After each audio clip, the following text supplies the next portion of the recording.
Welcome everyone back. After that short break, we are going to be getting into the final match, the final series of the day. It's going to be a best of 5 for that, $700. All the players have been working, been playing in these last matches yesterday and today for this moment. We have an absolutely stacked lobby for you. I know the games that we just casted out a lot of, crazy players, a verse as well, in the other lobby with Casanova, as well as, a bunch of other high level ERBS players have qualified. We're going to bring that to you in just a moment. But Khroen, a little bit of a recap from our series. What was kind of your thoughts? Who are some big standout names that qualified? What should people be looking forward to as we head into the grand finals?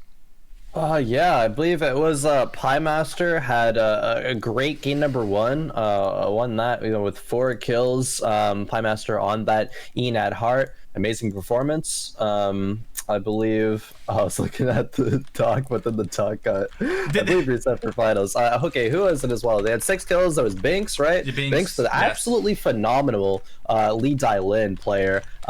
Definitely, it almost feels like it reminds me of Roy in the sense that if you run into Binks, you're like, okay, I don't want to take this 1v1. Binks is just gonna do some stuff, do some lead island plays, just fly all around, juke my abilities, and get the kill on me as well. So yeah, lead island, definitely Binks a strong player to look out for. The player who ended up winning game number 3 was remind me, who was that again? Was it Deus? Yeah, Deus. He had a big game with the on that game as well. Yeah, he had a really big. He got Wick. He finished up his auto arms. With that sis was so strong. we had a 3 sis lobby, right? So anytime one of them ulted, we had the triple ult coming in. You could tell everyone else was getting kind of frustrated and annoyed about it. But Pie Master as well was playing that Ened Heart. Had a really strong game number 1 where he had kind of 4 kills. A lot of solid players advancing out of here. And then Roy, me as Roy, didn't have the strongest series, but advanced out of it, making it into this final series. One thing that you noted, he kept not playing for Wick. Is that something that you would expect to see him continue doing? Yeah.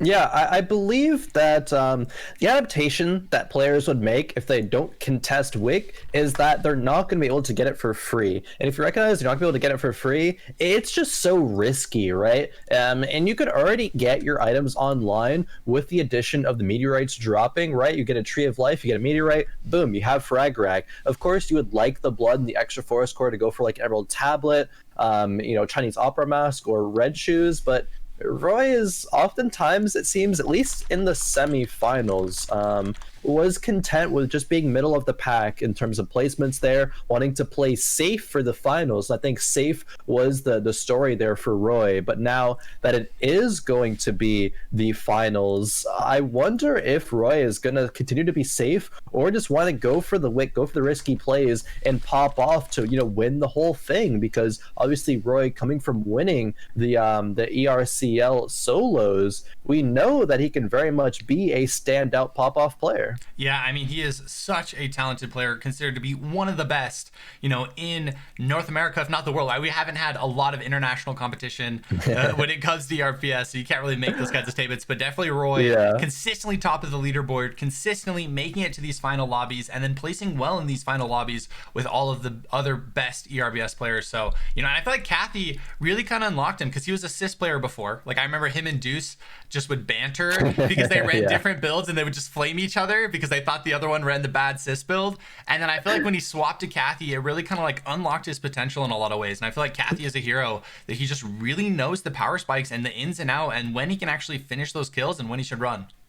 Yeah, of course, Roy, very, very good Sicela player, made a lot of people real frustrated when it came to that, Sicela one-shot with the Shuriken build. And Deus ran the throw build pretty consistently. Now it's the Ruthenian Marble, as opposed to that David Sling that we've seen in the past with that, kind of crit sis build. But either way, Roy swapping over to the Kathy. A lot of people were like, we know you, Roy. You're gonna swap back to Sicela after a bit of Kathy, but no, is sticking with it and has great amounts of success, right? Excuse me, being able to display those moment mechanics, right? It's hard sometimes to swap from a ranged hero with a very different playstyle to a melee, but Roy is able to oftentimes win a lot of fights just based off of the slight movement usage, able to weave in and out, juke, utilize all of what Kathy's able to offer there, goes for that fast movement speed build, right? Building Chinese Opera Mask, has the dagger skill to close a lot of gaps, and just plays it super well there. So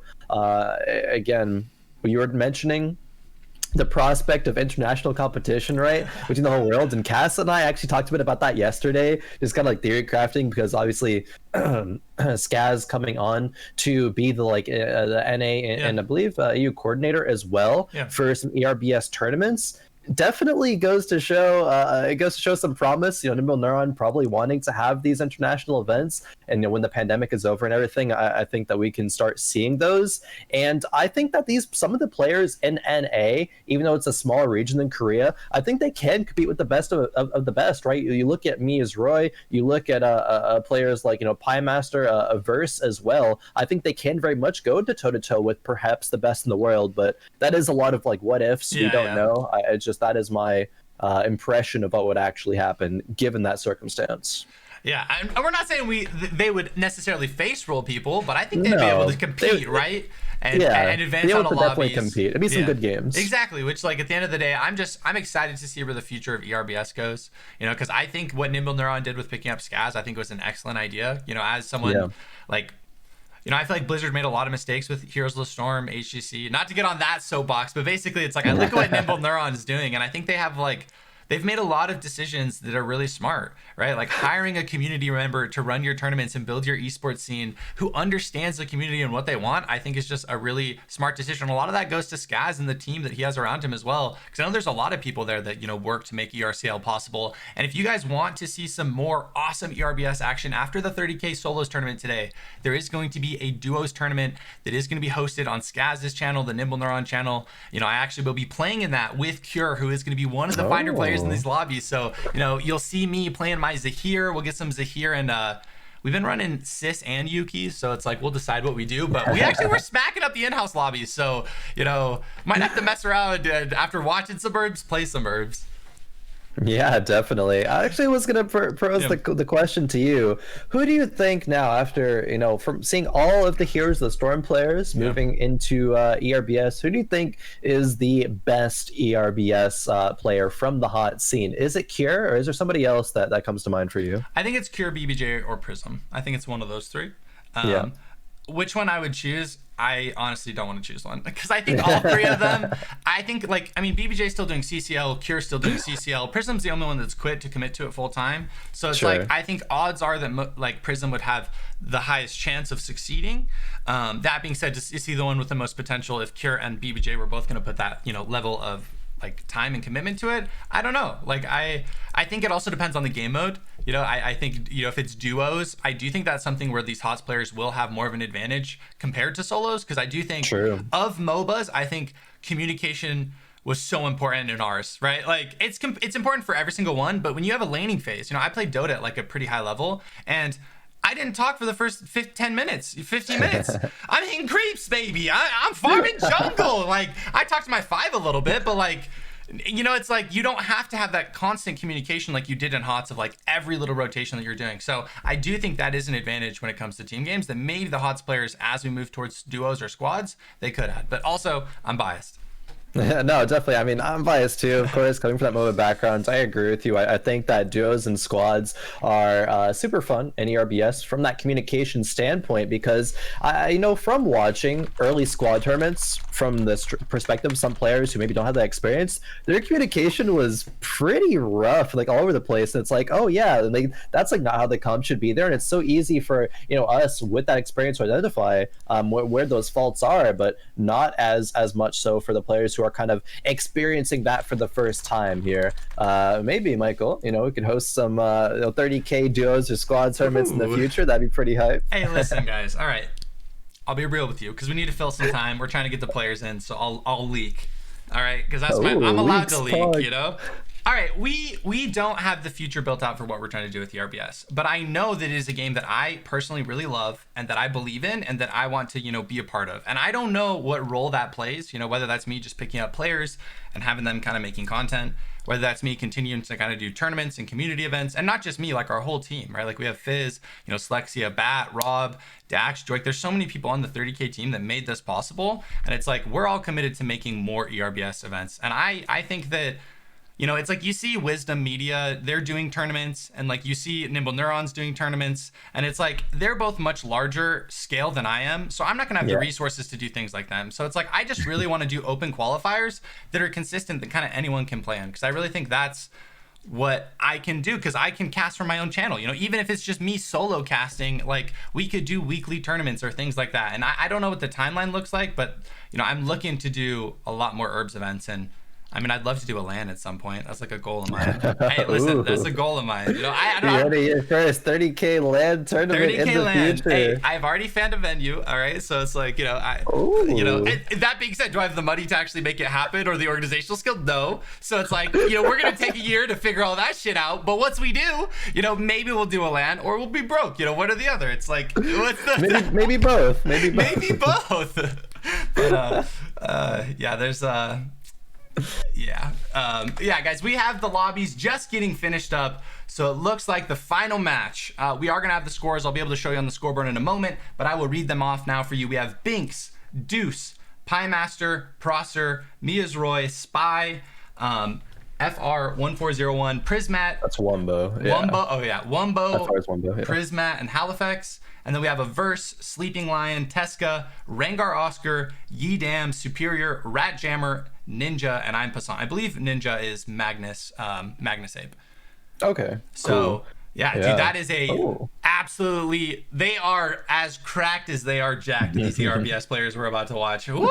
Woo! Yeah, it's funny actually. Speaking of Magnusape, I didn't realize quite at first, but after a bit, it was kind of a couple months ago. Magnusape was actually a player known as PP7 early TFT days, and they were like a really good TFT competitor. One of the people that I competed in tournaments against back in the day. So they definitely have competitive experience over multiple titles, and that does, you know, that does translate. Being able to be good at one game, you understand kind of how to improve, how to get better. And Magnusape, obviously being a very good Magnus player, has showed a lot of prowess in this ERBS scene. So excited to see what they can bring to the table here in this finals lobby, Michael, because it is a finals lobby. This is what it all comes down to. These are going to be the 5 games that matter. Who's going to come out on top right now? Is it going to be an Averse or a Mia's Roy, or is it going to be somebody else, right? We've seen a bunch of good performances from, say, players like Binks and Davis here on this channel, and I'm sure it's looking at the points, like Sleeping Lion, it looks like had a really good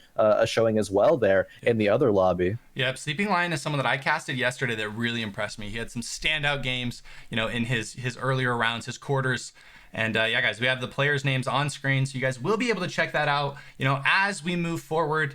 You know, we are looking to, you know, hopefully add players' socials on there as well, because we want you to follow their Twitch, follow their Twitter. If you are enjoying this action, if you think some of these players are really good, definitely go check out their social medias, go give them a follow, go learn from them, go ask them a question. These players, you know, they all want to interact with you and give you their advice. So, you know, that's something I'm really excited, guys. We are going to be getting into it as we have the final lobby. You know, we are just getting the players in here, but it's going to be a absolutely killer grand finals that we're going to get into. And I just want to say thank you to our sponsor Challenger Mode for making this all possible and providing, you know, the prize pool for these players. And if you guys have feedback for us, you know, if you want to be a part of the conversation of what we're doing at 30K, please join our Discord. You know, as we love feedback, we love any information you can let us know about how we can make the tournament better. And if you want to support us, you know, and make more tournaments like this happen, we released new Patreon tiers today. You can do !30K Patreon, and you can, you know, go check those out.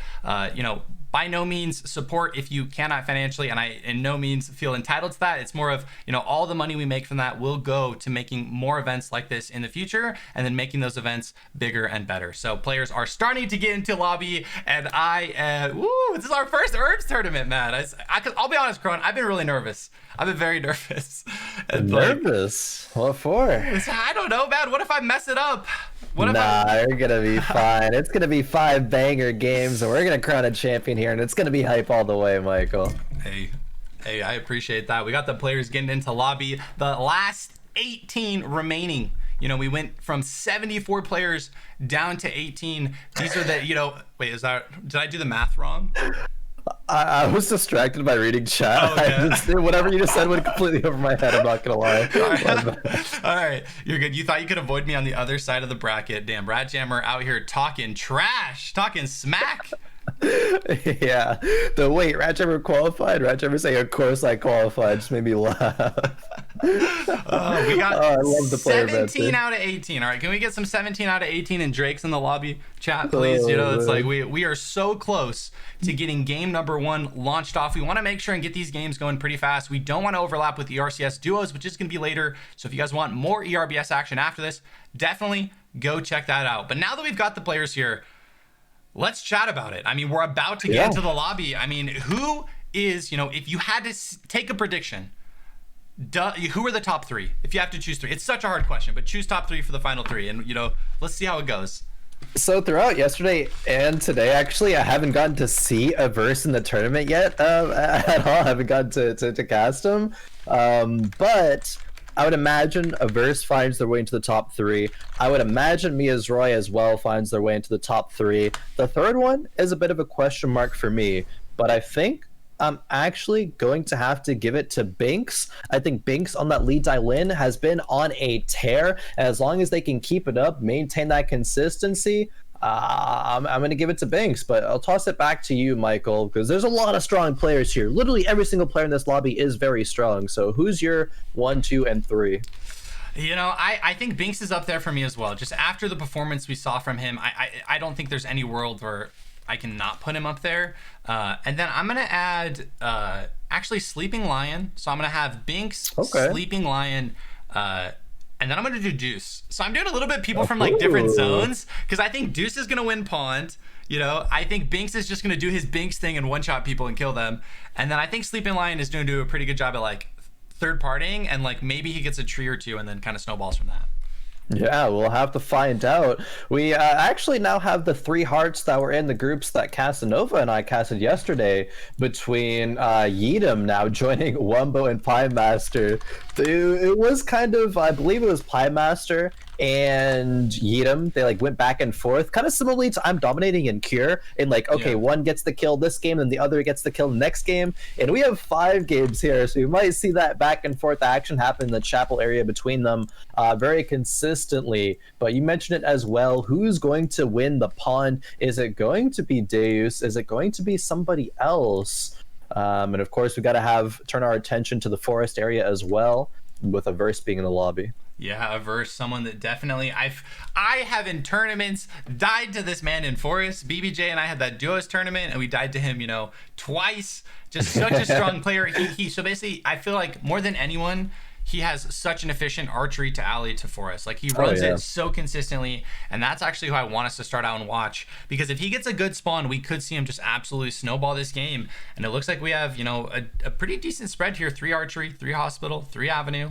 You know, a couple 2s, so yeah, a couple zones really contested. 1 Fiora makes her way into the final lobby as well. Rengar Oscar, one of the best Fiora players. I love watching them, of course. Halifax is still here. I wonder if they're going to go the crit Kiara again, because they weren't running crit yesterday. Started running crit today. I'll have to find out. Yeah, Verse going to be checking that box. You like the mobility of the Hedgen. Actually, it's getting auto-attacked by Sleeping Lion a little bit there, but a Verse moving on over through the archery range. Yeah, want to stop Hopefully over. Gets their loot online, yeah. Yeah, I just wanted to hop over to hospital as well, because it won one of the contested areas. It looked like Tezka got a lot of the stuff that he needed, because he did TP out early. But yeah, I mean, archery, very, very contested, as you did mention, Khroen. You know, would expect to see a Verse. You see with the good wall jump. If you are a high jump player, definitely should look to do that yourself. Yeah, talking about the efficiency of this early looting, Averse has played Hedgen so ridiculously much, of course, that Averse is going to know like every single wall to jump, how to be exactly efficient, because he has played this route like probably thousands of times, right? And knows it to a T right now. Already on that Scorch Bow, gonna probably port on over here soon towards the forest area, just looting a little bit more in alley, trying to find the rest of the items there. We'll have to see what happens in the forest. Binks is in there right now. Roy is up here in Uptown, but Passat and Prismat looking to get some leather from the chickens. Piano Wire actually scaring that kill. Prismat says, yoink, I'm gonna take that loot. See ya. Ooh, a fight breaking out here though, between Spy and Yeadam. Looks like Spy is going to be trying to cut out here. Is level 4 is going to get connected on by that Q. Do they have the mobility soon is the question. Are they going to be able to make it out? Spy falling very low. may potentially die here, and it looks like that is going to be first blood going to one of our hearts, Yeedam, securing the first kill and, you know, setting themselves up for a pretty solid game. Definitely so. Verse actually gonna be still in the Avenue area for now as well. Rengar Oscar is there on the Fiora. Yeah, on the Broken Watch, on the Scorch Bow. No purples yet, however. Verse maybe wanting to avoid some bad matchups there. Sleeping Lion getting chased out. And Sleeping Lion, you were talking about, Michael, a player who impressed you, at least yesterday. And I think Sleeping Lion is, of course, one of the best Sylvia players that we have in North America. Excited to see what they could bring to the table here, because they were second place out of the other groups here today, so maybe continuing that momentum, moving into the finals. Definitely a very, very strong player. I would say in the mid game is really where he'll start to pop off, you know, getting, you know, third parties. I feel like he just like plays around vision really well, and basically third partying at the opportune time, because Sylvia is really good at, you know, throwing in some burst damage, getting a kill, and then getting out. And once you get a couple of those, you can just start winning, you know, a lot of the 1v1s that maybe if you're not snowballed, you're not able to do. Definitely so. Wumbo gonna perhaps be back on the skill amp build this game, actually. Interestingly enough, wanting to go for this Tree of Life as well. Contested perhaps by Binks. Doesn't need to be. And it looks like Wumbo will get this tree for free. Yeah, looks like Binks just going to be rotating out here. Averse during all of this is going to be, you know, taking out the wolves, farming up in forest, getting a decent amount of loot here. You know, wasn't the first one to forest, so potentially could have a rough time finding some of the gold, some of the rubies, some of the items that they need. Yeah, they found one feather, of course, being on that elemental bow right now, but needs to find a second one optimally. Superior, actually, in this lobby as well. Very strong Emma player, but running into Mia's Roy right now is not where you want to be. And grounded, so we can't port away either. Yeah, that's a rough one. But another fight, actually. Okay, Pie Master. But yeah, Mia's Roy finding Superior still on the, you know, White Razor. Must have been a really rough start for, you know, Superior there, running into a very, very farmed, very powerful Roy with that radar, as well as the purple dagger finished up, as it looks like Tesca and Radjammer are just going to be exchanging some damage, you know, trying to assert dominance on who the best Jackie is. Does have EOD boots, so Tesca potentially could actually run Radjammer down here. I mean, not going to be the easiest thing, as it is a Jackie, but does have potential to get it, as it looks like Passant as well, potentially going to be getting into a fight here with Pie Master. Passant, I don't know if you want to take this one, and he is going to fall. Passant has been slain. Wow, kind of weird engage for Passant to continue to stand there for as long as he did. Pie Master, even without scaling into the late game, still had a lot of heart burst damage. Punishing Passant, goes out in 16th in this game number 1 of the grand finals. Averse has moved towards the uptown area. Wumbo posturing a bit early for this forest tree. It'll be up in about a minute. But Averse now on that sunset armor and has finished the arm piece as well. The how do you pronounce that? Tindalos band. Yeah. Tindalos band. There we go. That's the name of it.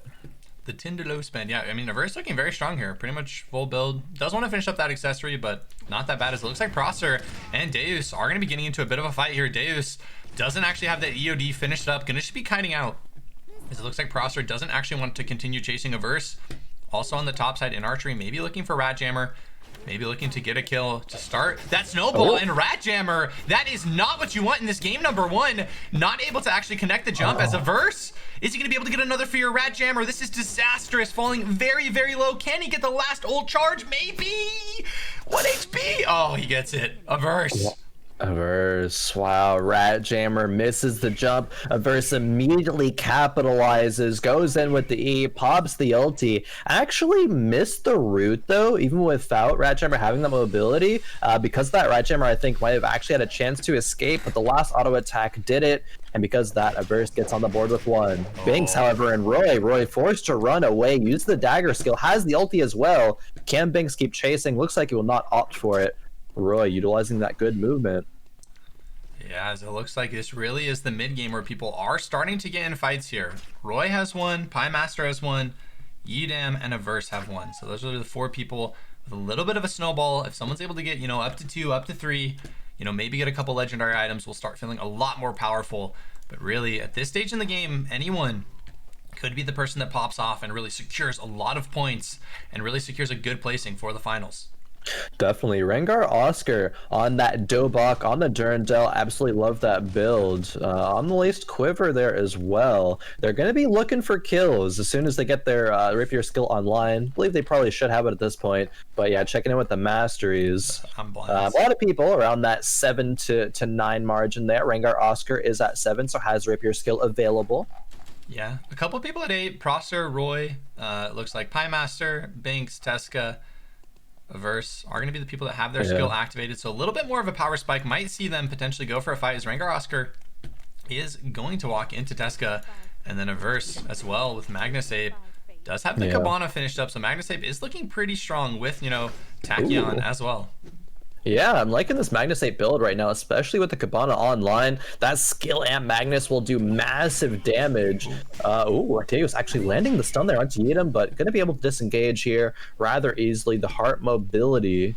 The lowest masteries that we just saw a moment ago, a couple of the players on level 6 were the hearts, so having a slow start to the game, but that is kind of hard just in general. You have a slow start, you scale up to the late game, and that's where you pop off. So gonna check back in with them later on. Piemaster though has the Laurel Wreath online, has the full build. Piemaster could be the one that looks for some more kills, seeing as they already have one. Yeah, I would say Piemaster looking very strong, and then, you know, Glacials as well. We have 3 hearts in this lobby, and, you know, all of them looking pretty solid and are going to be, you know, making it into the top 14. So Piemaster, you know, consistently considered to be one of the top ERBS player ever since I started playing this game. You know, a couple of months ago, I've been hearing his name. So definitely excited to see him in this final lobby, and has the Laurel Wreath and the radar to his name. So very, very strong. As Roy is actually going to be getting gone on by Yidam. Roy, not sure if he wants to take this fight, does sidestep the charm. I don't know if it's going to be enough though, as Roy is maybe going to be forced to use the ultimate. He is only has actually 13 seconds as Yidam, if he's able to connect this Q, may potentially be able to get the kill onto Roy, and he does. He predicts it the correct way, and Roy, even if you live here, this is a disastrous situation. Down to 4 seconds. Roy, full retreat. I don't think it's going to be enough. Roy just chased down by Yidam, as during all of this, Rengar Oscar actually a heart. The massacre of the hearts right now is Rengar Oscar, the next to fall. The hearts are on a tear, and they will continue to do so here. Wumbo giving some respectable distance to Piemaster there. Tesca jumping over the wall into the chapel itself. Deus on the auto arms now has rounded out this build extremely well.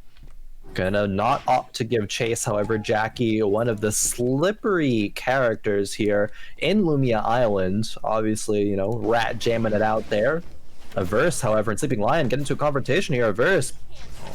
Verse doing a lot of damage. This looks Sleeping Lion is going to be slain. One of my predictions, taking a fight versus Averse, who already has 2 kills, has, you know, the Revenge of the Gujin. So much skill amp here. I was going to say the Tindalos is a big power spike for the Hyjin, providing that cooldown reduction just allows you to get more fears off. So when this item actually got released, I think it was a buff to the hero, as it looks like we're going to get some heart on heart action. Piemaster actually getting charmed. Wow.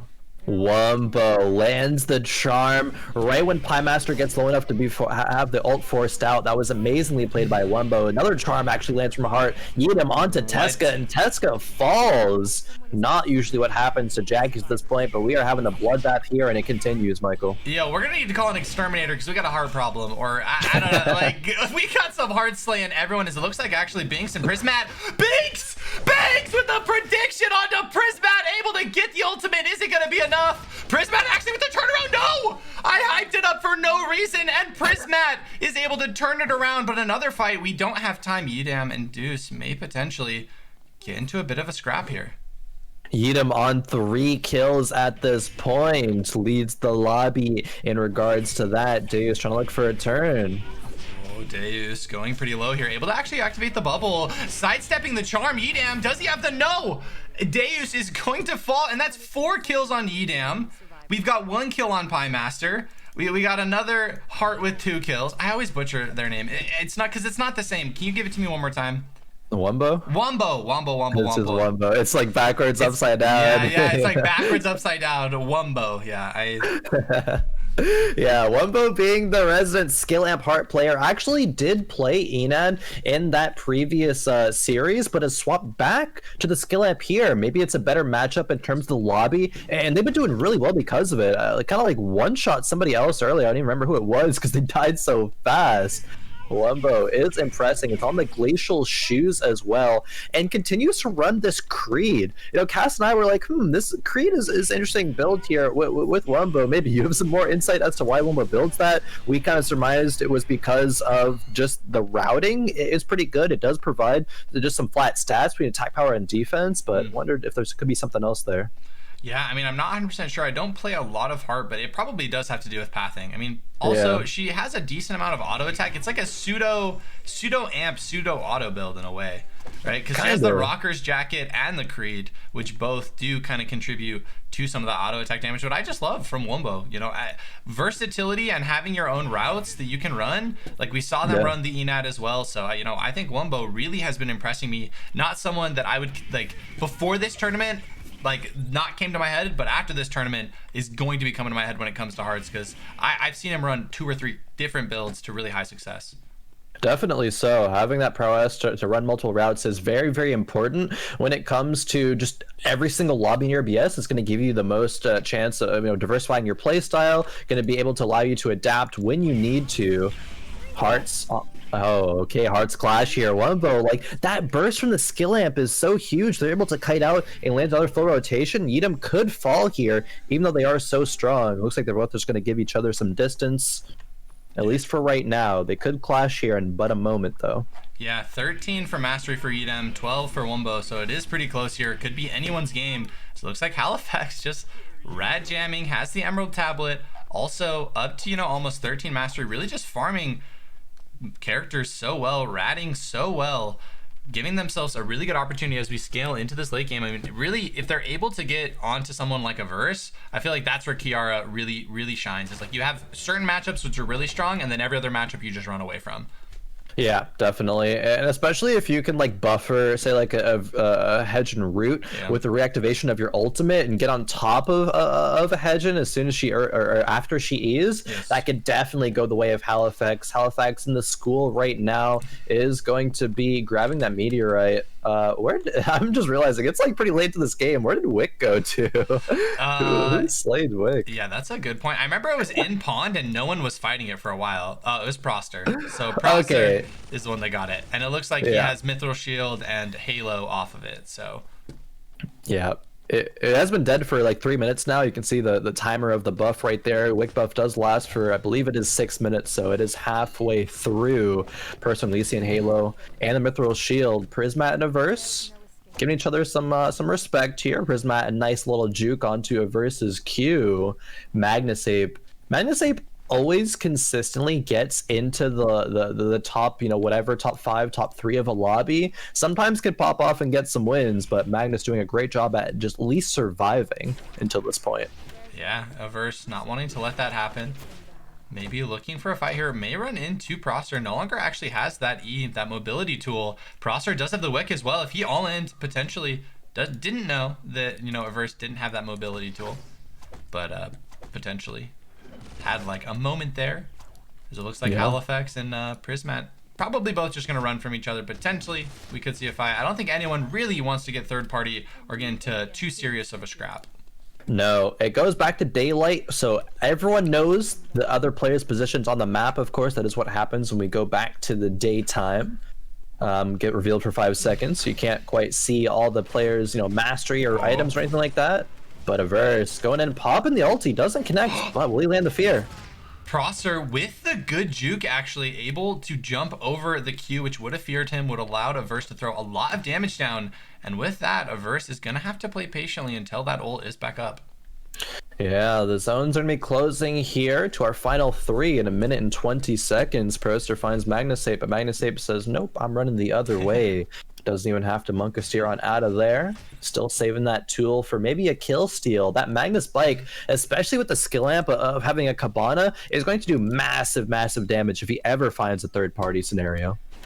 Yeah, and Magnusape, I feel like, is one of the players I see consistently, like you mentioned, just always making it to the top lobby, knowing what fights they can take, knowing when to take the fights, and, where to hide. This is a little... Yeah, I love this spot. I didn't know about this spot for so long, but you can actually go in between the buses here. Verse is going to go by and be none the wiser, but Magnusape actually throwing out an ability, revealing his position. And that's fine, right? We'll see where exactly the final zone will be. Is it going to be school? Is it going to be beach or hotel? I'll have to find out in just 30 seconds. Yeah, as it looks like we currently have 4 players postured in the hotel area. Just Averse and Magnasape in school. Looks like Magnasape may potentially actually look for a teleport. If he guesses incorrectly and he teleports to school, could be a very, very scary situation. Oh, where is he going to go? Okay, now goes to beach. Is going to run into Yidam, though, which I don't think is a fight that you actually want. A 4-kill heart with a radar, a Laurel Wreath, Prismat as well. Magnasape may be forced to use their bike here. Yes, they are able to juke out the chain, but actually in a very scary situation. Kind of, you know, trapped between the 2 hearts as well as the Razi. If he's pushed, potentially could die. Magnasape did a great job there of not full biking through the, you know, east side of the beach, because that's where Eden was running to cut them off. Instead, they hop off the bike in the bush, place a camera down, and ready to juke one way or the other, depending on where Yedem actually ran to. So a nice little micro play there by the Magnus player, Magnus Ape. Averse grabbing this legendary chest here. What did it get? What did he get? Nothing that he's going to want to swap to, at least right now. Auto Arms just drops it in the bush, so nobody else will be able to have it. Mithril Armor there as well, actually. It looks like Averse just making sure nobody else has to play with those items. Yeah, he's about to drop this Auto Arms somewhere and make sure no one can get it. But yeah, he's solo in school. I mean, we're going down to hotel, going to be the final zone. Would expect to see players, you know, not really want to take a fight here, don't really want to get third-partied, but as they are forced to push into the zone, they will be forced to. Magnasape is going to be behind everyone, so Yidam and Prismat have to be conscious of him, as it looks like, you know, there's a heart stopping them from entering their way. Wumbo has finally replaced the Creed with a Scotty, so some good build there. Prismat and Wumbo finding a bit of an engage. Not going to transfer into anything right now, but yeah, 7 players remaining. As this zone is going to close into just hotel in 35 seconds. We're going to see a lot of action here soon. Excited to see who's going to land out on top. Proster and Averse scrapping yet again. Ooh, the fear coming out from Averse, not actually committing the ult, doesn't want to get third-partied here. So it looks like Proster is just going to, you know, back up a little bit. Averse wants to stay on this top side. This is the ideal situation to be in if you are in hotel, because if you get down to the final zone, you want to play from this end. Actually, I guess with the double zone, I'm not sure where the ideal situation is anymore. Because it used to be back here, but now with the double zone, I'm unsure. It changed up the meta a little bit. Like if somehow multiple players find their way, besides just the 2, into that zone, it would be the same thing. But the zones are going to be that kind of like pool area of the hotel, and then the middle where all the chickens are. Players have to make their way there very soon. Magnasape eating timer already, you know, forced to bike out there. Is not going to have that for the engage, and players are going to be gatekeeping this entrance here between Prismat and Wumbo. Yeah, Wumbo actually getting chunked out. 2 hearts and ult activated already for Wumbo. You know, maybe up actually for the final zone, have 30 seconds. Magnasape may potentially get taken down. I mean, everyone kind of views that he is a little bit of the weaker person, so they can throw some damage into them. It looks like Yidam actually between 2 Razzies is going to connect the charm onto Proster. May potentially lose their life, though. That's another heart ult going to be coming out during all of this. Magnus actually getting set up on the position. Halifax wanting to get the kill onto Proster. Looks like Proster is full running at this point. Averse coming in, potentially going to activate the ult. Halifax able to get one. The question is, who's going to die next? Averse has activated that ult. Looks like Yidam trying to walk in. Magnasape going on to Prismaticism. During all of this, though, Wumbo secure in his spot. Averse as well. Magnasape down to 20 seconds in a bit of a scary situation here. I mean, if the timer just runs out, is going to die, as it looks like Yidam is going to get feared up here. Magnasape going in onto Halifax, trying to get a kill. Recognize they're most likely not going to win this game with their red timer. The only way they're going to actually get anything is if they get a kill. And Magnasape gets turned around on Khroen.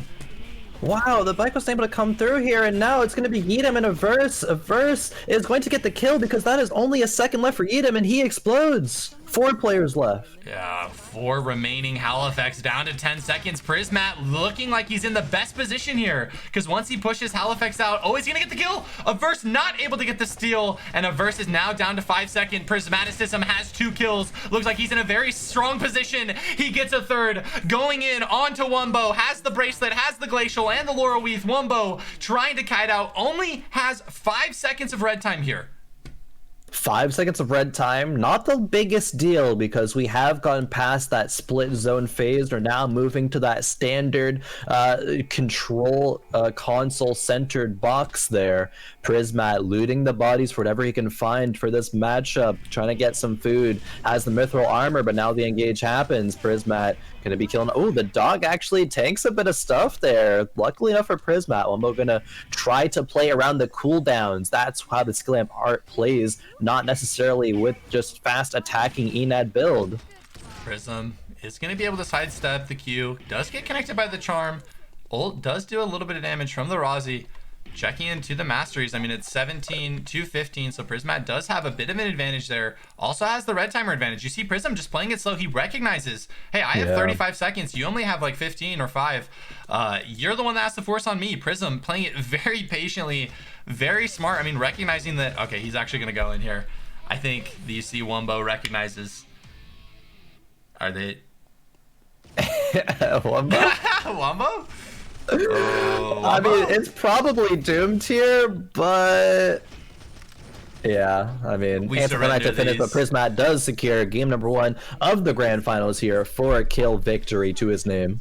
Yeah, Prismat with a very, strong performance coming out there at the end, able to get a lot of kills.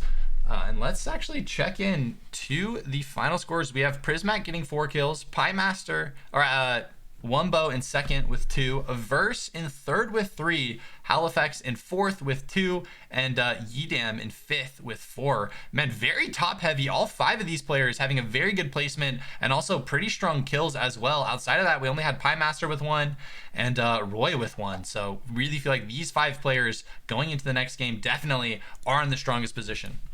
Oh yeah, of course. That top 5 is stacked, and it's going to be hard to make your way into there, but there's so many good players vying to do so. 2 of the Hearts making their way into the top 5. Yidam had those 4 kills, but unfortunately fell once we got to that. Really, it is chaotic. There's really no other word to describe when the final zone happens and there is the 2 split zones, right? It's just absolute chaos. Like, Wumbo was forced to use the ult, I believe, super early, but actually got away with it for free because their timer was just so strong. Super well played. I mean, Verse just kind of lost because of a timer diff there when everything was said and done. Prismat coming out on top, and I mean, a bit of anticlimactic finish, of course, with how it looked, but I believe Prismat kind of probably would have won that either way. Prismat was so ahead on timer, could have just kept playing Ring in the Rosie, and literally just straight up ran from Wumbo. So Wumbo was like, yeah, I actually can't win this. Prismat just playing for those advantages. And yeah, the mastery was a difference too, right? Prismat all the way up there with 19 mastery, Wumbo at 15. Like, you'll take a 2 kill second place assuredly and be pretty confident with that moving forward, especially just with that performance with the skill amp heart, right? Like, I think that's the best that we've seen it perform throughout the couple of days of competition. So I'm definitely looking forward to see if Wumbo sticks with this skill amp build or goes back to the Enad, because both are very viable, but there are 2 other hearts contesting that build as well. Yeah, no, definitely a pretty contested build. I mean, all 3 Hearts, though, I feel like we saw all 3 of them have a pretty dominant performance.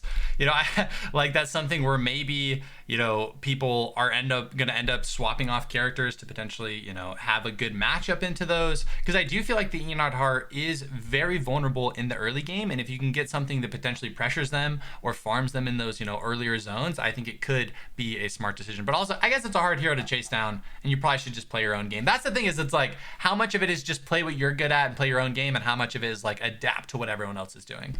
Yeah, definitely. You gotta. It's always gonna be different, right? Yeah. Because of just the specific lobbies. So it just depends on what you determine to be the best moving forward. And oftentimes that comes in comfortability as well. And sometimes it's best to just do what you're used to, do what you're comfortable with, because that's going to be your best performance there. But man, the top 5 there in terms of kills, we'll have to see who's going to sneak their way into there. Will it be these same 5 being dominant? Like Roy, a player that we've had a lot of expectations from, did not make it into there, had, I believe, just the 1 kill once again, but yeah, not cracking into that top echelon. Just getting the lobby out to everyone, so we are going to be getting players into it, and then we are going to have the scores getting updated as well. Just getting both of those, so we're going to have it for all of you to basically see, you know, where are the players at when it comes to the scoring, who's in first, who is leading. Obviously, it's going to be Prismat, since he did have that first place with 4 kills. And let's actually hop on over to it right now and, you know, see what the scoreboard is looking like for these players. You know, and in first place, it's Prism, 28 points, Yidam on 20, Averse on 19, 18 for, you know, Wombo. And then it looks like, you know, a lot of people still going to be in contention in the middle of the pack around that 5 to 4 point area. But yeah, you know, looking at these scoreboards, Khroen, what is kind of your initial thoughts? Initial thoughts are that, you know, we mentioned it before, but I want to reiterate the fact that those kills were all so top heavy between the very limited top 5 placers. There's still a lot of room, right? There's 4 games left. There's a lot of room for movement. If these players, though, that were in the top 5 in that game have another or like 1 or 2 more top performances, it'll really solidify them for an overall top 5 placement when everything's said and done. I don't remember exactly offhand, but the prize pool payout, is it to the top 6 if I'm correct? Yeah, so what we're doing is we're paying out to the top 6, and then we're also going to be doing basically $50 to the top clip, and we're going to be basically voting on that next week. Yeah, we basically asked the players for feedback. We gave them a couple of different options on what we would, you know, prize pool split, and this is the one that the most of the players voted on. So that's how we decided it. It looks like the players are spamming R, which means, hey, Michael, start the lobby, and we are going to be getting into it. Game number 2 of this grand finals. You know, Prismat currently leading the way. We had that conversation earlier. Who's the best HOTS player? You know, I said Cure, Prism, BBJ. Prism making a statement here, getting first place and 4 kills, leading this grand finals. You know, with this stacked lobby, I feel like he's really proven that maybe quitting CCL was not the wrong decision, and maybe it was the right one. Yeah, I mean, it's really, I guess, inspiring, I think is the word I want to use here, to know that, like, hey, like, Prismat could have just went, you know, he does run back in CCL, been one of the best, you know, best players in there, of course, but has, you know, fallen in love with ERBS and wants to pursue competing here. And it was kind of rough to see Prismaticism oftentimes going through some, you know, character crises, not really knowing who he wanted to land on for that main, and having some inconsistent performances. But Prismat has been very consistent, I think, at least in this tournament, landing on the Razi for every single game, has not switched it up, and it's been working out really well. Has found victories both yesterday in competition and today as well, with some pretty decisive victories. So I am liking that, especially with 2 other Razi players in the game. Contesting each other as Razi oftentimes can spell, you know, disaster for one of them, but Prismat consistently, you know, lands out on top, it looks like. Yeah, Prism, very, very strong performance. Looks like we're going to have relatively similar starts to the last one. So only, you know, 3 in archery, only 2 in hospital this time instead of 3 of last game. As it looks like Deus is going to get a very good position, Averse as well as Sleeping Lion. You know, they're all kind of spawning around the same spot. So, you know, actually, I mean, Averse probably gets a decent one. So Deus only went through it once. I mean, depends if he kind of yoinks everything. Some players will take all the stuff from the first couple boxes they touch, and then a couple only take what they need. You know, it's like, it really depends. Yeah. In terms of efficiency, right, when you're opening a box, it's oftentimes better to just like spam click everything and you drop what you don't need afterwards while you're running to the next box, right? And so a lot of players, I think, are starting to opt for that as time goes on, rather than like looking at having to process, okay, these items I need. Sure, there's gonna be a little, you know, yellow marker that shows it, but just spam clicking no matter what's in there oftentimes does give you a bit of a lead. And every, you know, split second does matter, right? When you take that split second advantage for one box and multiply that by however many boxes that you loot throughout the whole game, like, those are the slight advantages that can really get you ahead. Both Razzies just crafting each other's faces right now, finishing at the exact same time. They both want the same leathers, same as last game. Prism, literally, this is the exact same thing we saw last game. Prism and Passant fighting over these chickens. Prism secures them both, so, you know, the winner today. Yeah, gets the chickens. Does it get leather, though? Oh no, it's killed 2 chickens and still not crafting. Killing the 3rd chicken, that means that's a bit unlucky there. Oh, does he attack the dog? Was there really no leather from 3 chickens? Is that the world we're living in right now, Michael? Oh my gosh, poor Prism. The 4th chicken. Other people are on purple items, but you know, fights. The 5th chicken. Surely one of these has the leather. Okay, he got it. Nice. There we go. Finally, the 4th chicken. It's saved. Your Prism had that strong game 1 performance. You know, got some poor chicken RNG, but it's all right. As it looks like Halifax, Deus, and Rengar Oscar are gonna, be posturing around each other a little bit. Binks may potentially, I mean, a lot of times is around the first tree, but doesn't actually want to take the first tree. So, I mean, if it's up there and for free, could see Binks go for it. But yeah, it looks like there actually is going to be a bit of a fight happening here as Magnus Ape is going to be chasing down Superior on the Emma. Has had a really rough last couple of games. Maybe their start zone is just very contested, but I feel like, their build has just been having a rough time. It really has, and that's not the performance you expect out of Superior, being one of the best Emma players. Emma representation is not going to be there. I don't believe Lily Dongo. Yeah, Lily Dongo did not make it to the finals. Superior did, but it really isn't showing up yet. Still a few more games to go, so anything could happen. But we'll have to see later on. Pie Master and Proster, two ships passing in the night here. Literal nighttime right now as we get to that phase of day one. Giving to a respectable distance, Proster ports on over to the hospital, I would imagine. Yep. Oh, actually, TP's right onto Tesca, almost slaying him. Should have stayed onto that. Wanted to hop in and see where Reverse's inventory was at. Doing pretty solid. Has the elemental bow as well as the sunset armor. Gonna walk right into Passant, who doesn't actually want to take the fight against him. Prismat as well, posturing around Spy. Spy pretty strong here. Has the Straight Jacket Seekers, Mithril armor, purple weapon. Definitely, if they find Prism, we'll run them down and kill them. Yeah, that skill app Aya and Spy, making their way to the finals as the only Aya player. Definitely some weight on their shoulders right now to prove that Aya can compete with the best. Prismat gonna slap the bomb on there to dissuade Spy from chasing. I think he will be able to get out. I'm not so sure. He doesn't actually have boots. The Straight Jacket Sneakers advantage and the Mithril armor. I think Prism, unless there's maybe a third party, if Spy just keeps chasing, might be able to get them. And Binks actually coming in might be the scary, nailing the coffin for our last game winner, Prism. Oh, Binks coming in, trying to get the chaos. Binks actually may potentially lose their life as well. Who does Spy want? Okay, Spy goes for Prism, does take him out. And Passant, I don't know if Passant actually wants this. Spy is very, very strong. Passant, I do not think you want this fight. Passant, the Spy should be jump forward soon. Yeah, I don't know. Passant took the fight. It was like, wait a minute, I don't win these. Let's run away now. Passant jumping with the chicken, gets the knockback onto Spy, but Spy, as you mentioned, has that mobility with the completed boots. The W going forward, not connecting all of it onto Passant. The ultimate, though, the blank cartridge and the blam blam, taking Passant out. And that is twice now, and I can't help but be a little bit critical that Passant has taken some engages and then been like, wait a minute, I actually didn't want that. Gets punished for it, though, and one of these players here in the pond might get punished in but a moment. Oh yeah, there's Deus and Proster are going to be getting into it. It looks like Deus doesn't have the EOD finished up at Magnus Ape. Coming in for the third party may potentially be enough to push him away. As Sleeping Lion as well as Pie Master are going to be getting into a bit of a 1v1 here. Pie trying to kite out, still has the ultimate, so is able to activate that if they need to. Still has that get out of jail free card. But Sleeping Lion, are they going to be able to force it? That is the question. Has the fuel to be able to chase if they wanted to, but will opt not to. Instead, going back into the uptown area, takes that oilcloth, gonna teleport on out, maybe wanting to make some fire traps.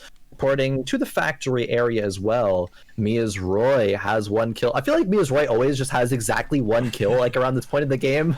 Actually, every time. 3 people in the pond area. Rengar Oscar getting chased by Ratjammer. Oh no, disastrous for Rengar Oscar, the fellow Fiora player. Proster coming in here. Ratjammer able to actually secure that kill, and now Proster maybe in the one in a scary situation, looking to jump onto this Rocket G. Magnus Ape may come in for the chaos, does use the bike to secure it, and Magnus Ape is now on 2.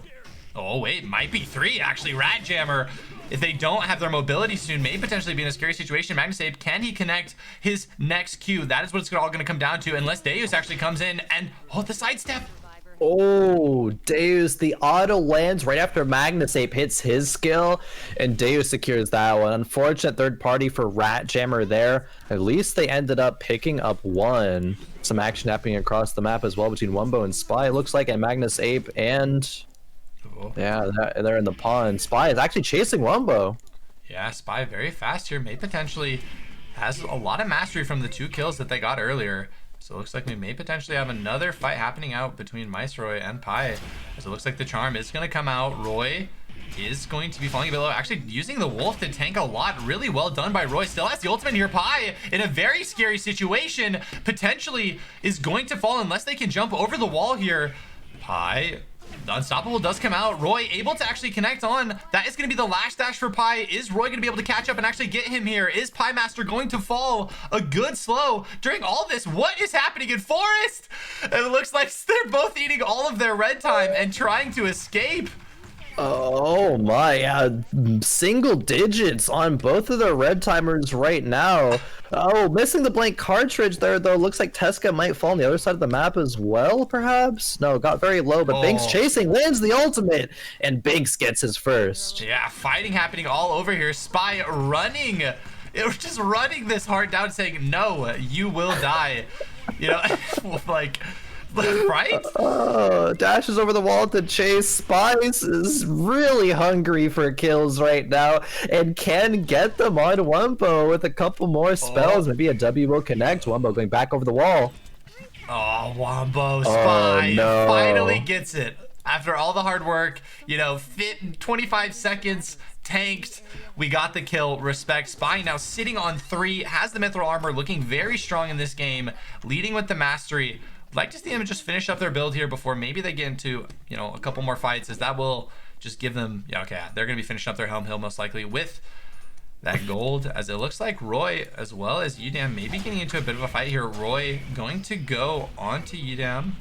Ooh, Udam actually dodged out the grounding by Roy with a nice utilization of that dash. Roy, with that in mind, opts not to continue that one.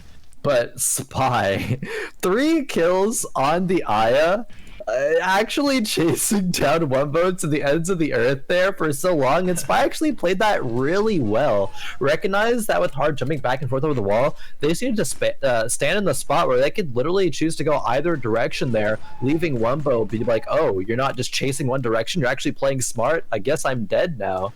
And Spy gets another kill because of that. They finish up their build as well. They've had that mithril armor for so long, and Spy showing their eye of prowess here in this game. Yeah, I mean, it's looking so powerful as this game goes on. Must have been an early drop for the mithril, but, you know, making so much out of it. You know, because that extra movement speed is part of what let Spy chase down and get those 3 kills, which has allowed this snowball to happen. So I think a really smart adaptation, maybe getting an early mithril drop, but really making the most of it and adapting their plan to actually pressure people, as it looks like we have 4 people contesting around Uptown, and then, you know, 3 near this archery range, but Binks may TP out soon.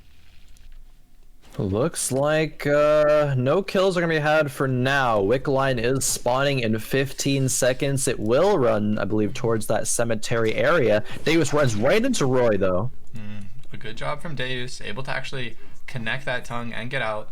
You know, if you miss that, it is a potentially scary situation, because then the Cathy can run you down, you know, uninterrupted. And we see Spy here just waiting for the Wick potentially if it does run this way. Oh, it ran into pond. Huh. Usually Wick will go into the cemetery, I believe, unless there is some Wick AI changes if Avenue and Forest are closed off. But I guess it's not 100% chance to. So Wick does go to the pond area. Spy waiting for it is like, oh, Wick's not here, actually. Who will secure the Wick this game? Because no one is currently in the same zone, is there? I think it's Sleeping Lion. I think he has the vision, and, you know, we see him biking right towards it. So, oh, but during all of this, actually, it looks like Roy going to be running right on over. Is the Wick going to fall in time? This might be close. Pings are going to be activated now. Roy, I am sure, is going to know that this is happening. Oh. No!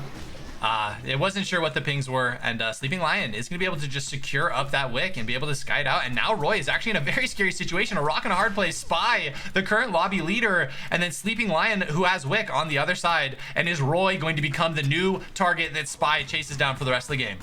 It looks like it, at least for now. A great W connecting. The blank cartridge after the dash. Will Roy go down? Sleeping Lion comes in, actually steals the kill. Yoink! Yoink, says Sleeping Lion. Comes in and steals the kill from Spy, and maybe takes their life as well. Sleeping Lion does have the Wick, so is very palatable. Boots of Hermes as well as mithril armor for Spy, but Leaping Lion should be able to get over the wall, and they do. Spy in a very scary situation here. If Sleeping Lion is able to take Spy out, this is the other lobby leader. I would feel like after this point, Magnus would be the only person that is really scary when it comes to mastery, but Spy is able to make it out here. Spy makes it out. Spy's just so fast in this Aya.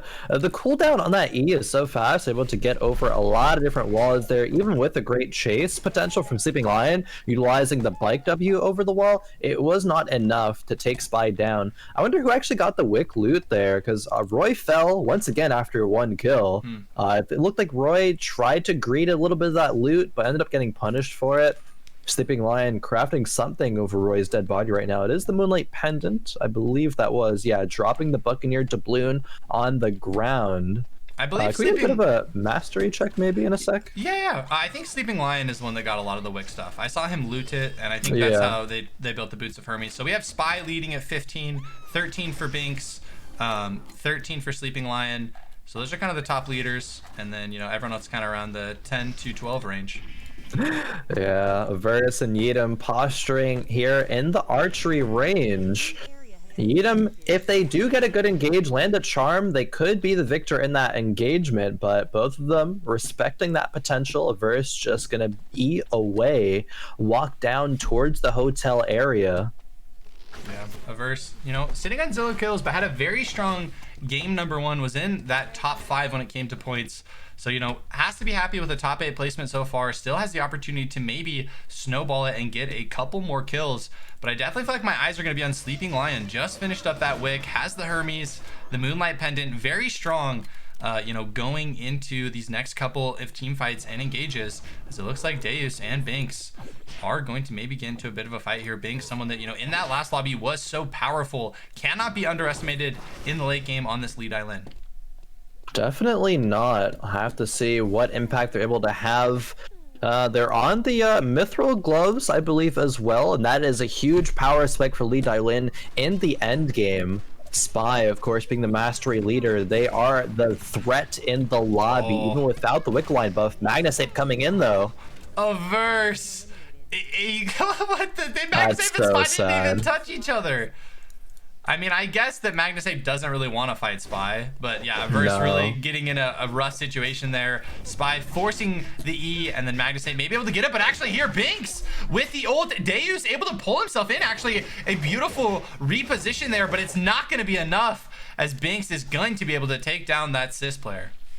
Binks in 1v1 scenarios plays every single fight so cleanly. Even with Deus with a great move to, if he doesn't connect the pull onto Binks, just pulls himself back. The mobility from Lee Dailin is always there. Binks is gonna, you know, fish some rewards from that.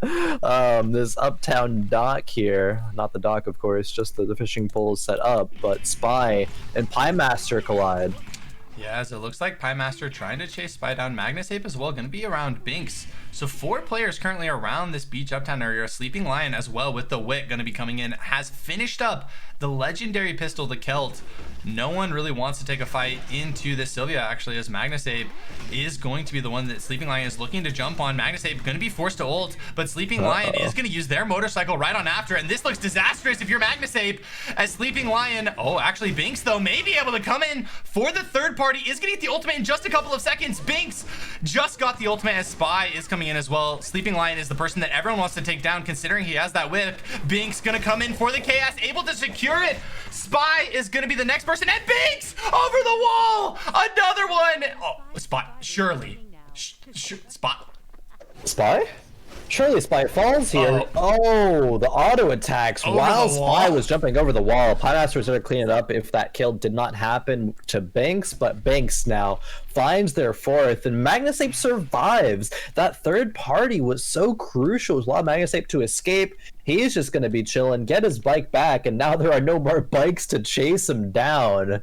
Always funny to see a Magnus bike away and somebody being like, oh yeah, I have that too. No problem on that one, but... yeah. Surviving now, the last bike member.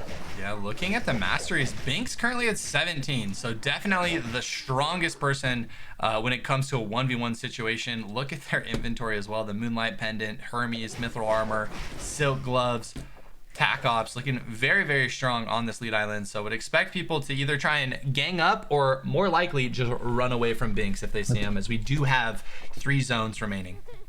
Binks will win pretty much unless the fights against Hart are so disastrous. Binks will probably win any single 1v1. You have to take down Binks in a third party situation, or once we get down to our final zone, it's going to be between, it looks like, Beach, Uptown, and Chapel. Gonna see which zone it will be in about 10 seconds here. Yeadam waiting in the bush, but says, oh, I see Binks. Yeah, let's not fight that one. Running away, but Binks given a little bit of chase. Won't end up continuing, however. Yeah, Hart, kind of a hard hero to chase into, you know, unless you get the catch on them. Has that mobility tool, has the ultimate, and also can throw spells at you as you are kind of chasing them. So it looks like, you know, Binks opting for the right decision of not just running at them. Magnus Ape and Piemaster, though, may get into a little bit of a fight here.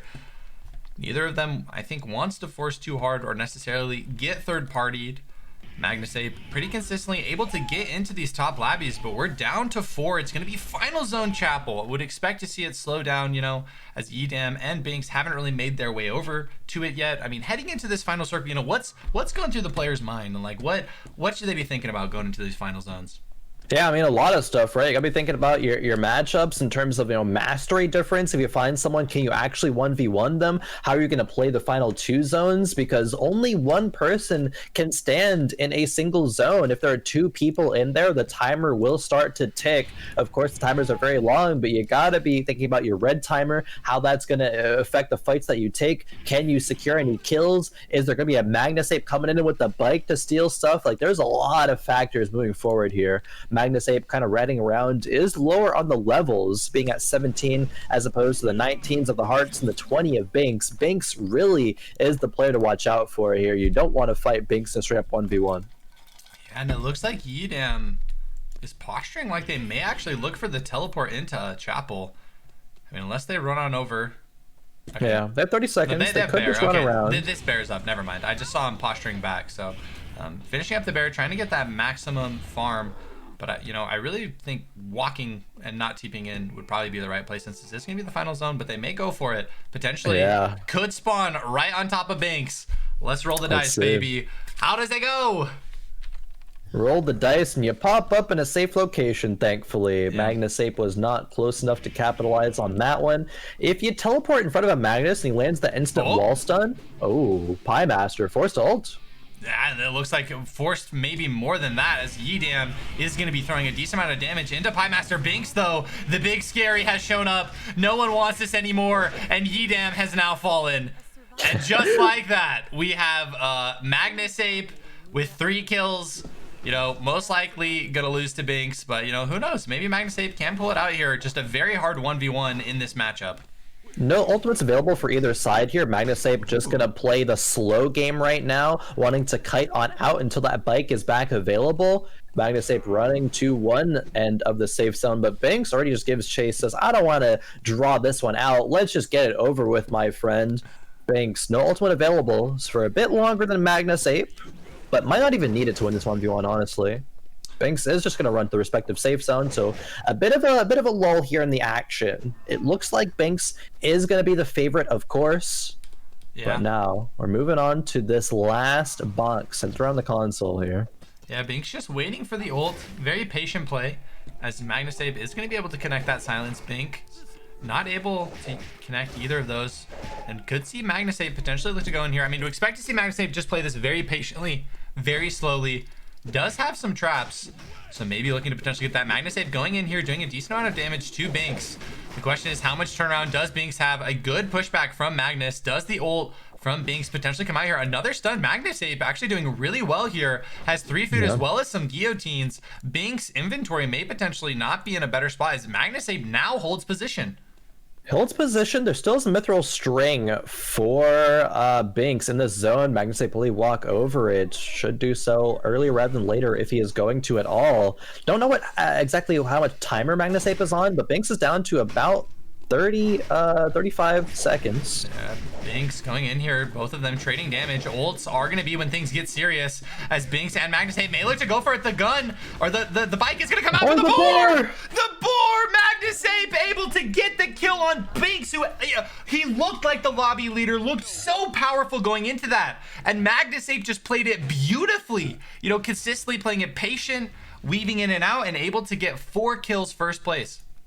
If that was any other Magnus player, that probably would have gone over to Binks. But Magnus Ape showing their stuff, showing how to play any single Magnus matchup and lead that win. You just play around your spell rotations. You get those wall stuns around that final zone. That's why they were playing for that scenario. Got the bike and the board to finish things off. That hurts if you're Binks, to be so dominant in the game and actually lose in the 1v1 scenario. A lot of kills between those top two, of course. Magnus Ape getting 4, Binks getting 5. Shoutouts to Spy as well, though, with all of their chasing. They ended up getting 4 themselves with a top 5 placement. That is super solid. But now, I think all of these players were not in the top 5 of last game, right? At least between Spy, Binks, and Magnus Ape.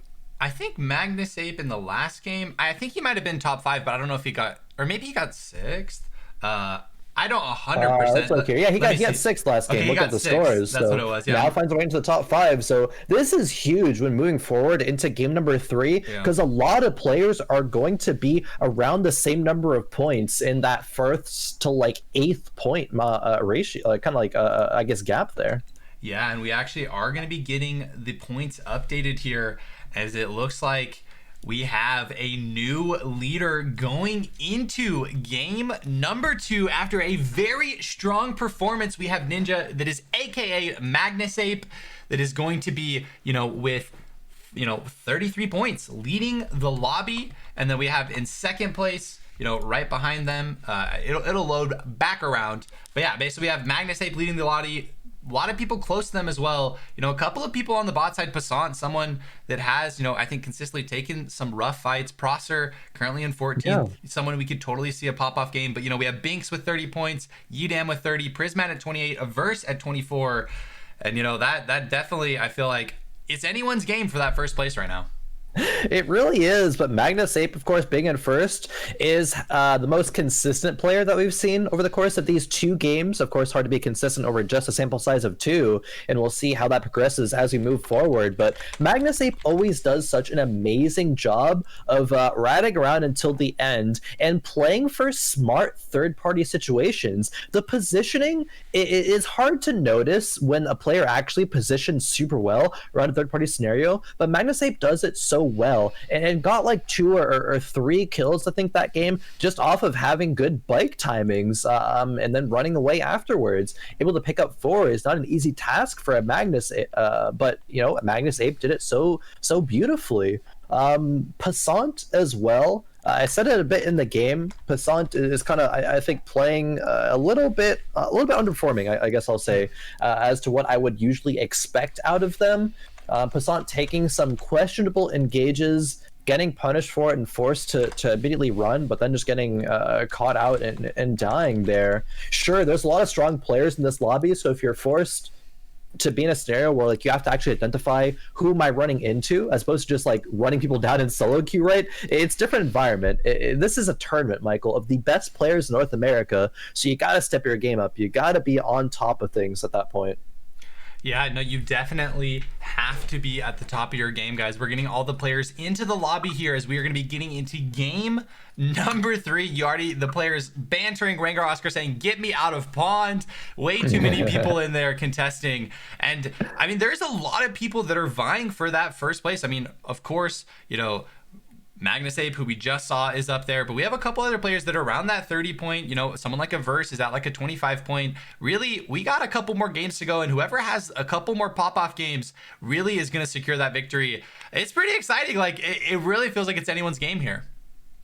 It really is, honestly. All of these players, I've said it so much, but harping on the point that all of them are so good, they all can take first. It depends on how the lobby goes. We still have 3 more games left. I wouldn't be surprised if we literally have a different winner for all 5 games.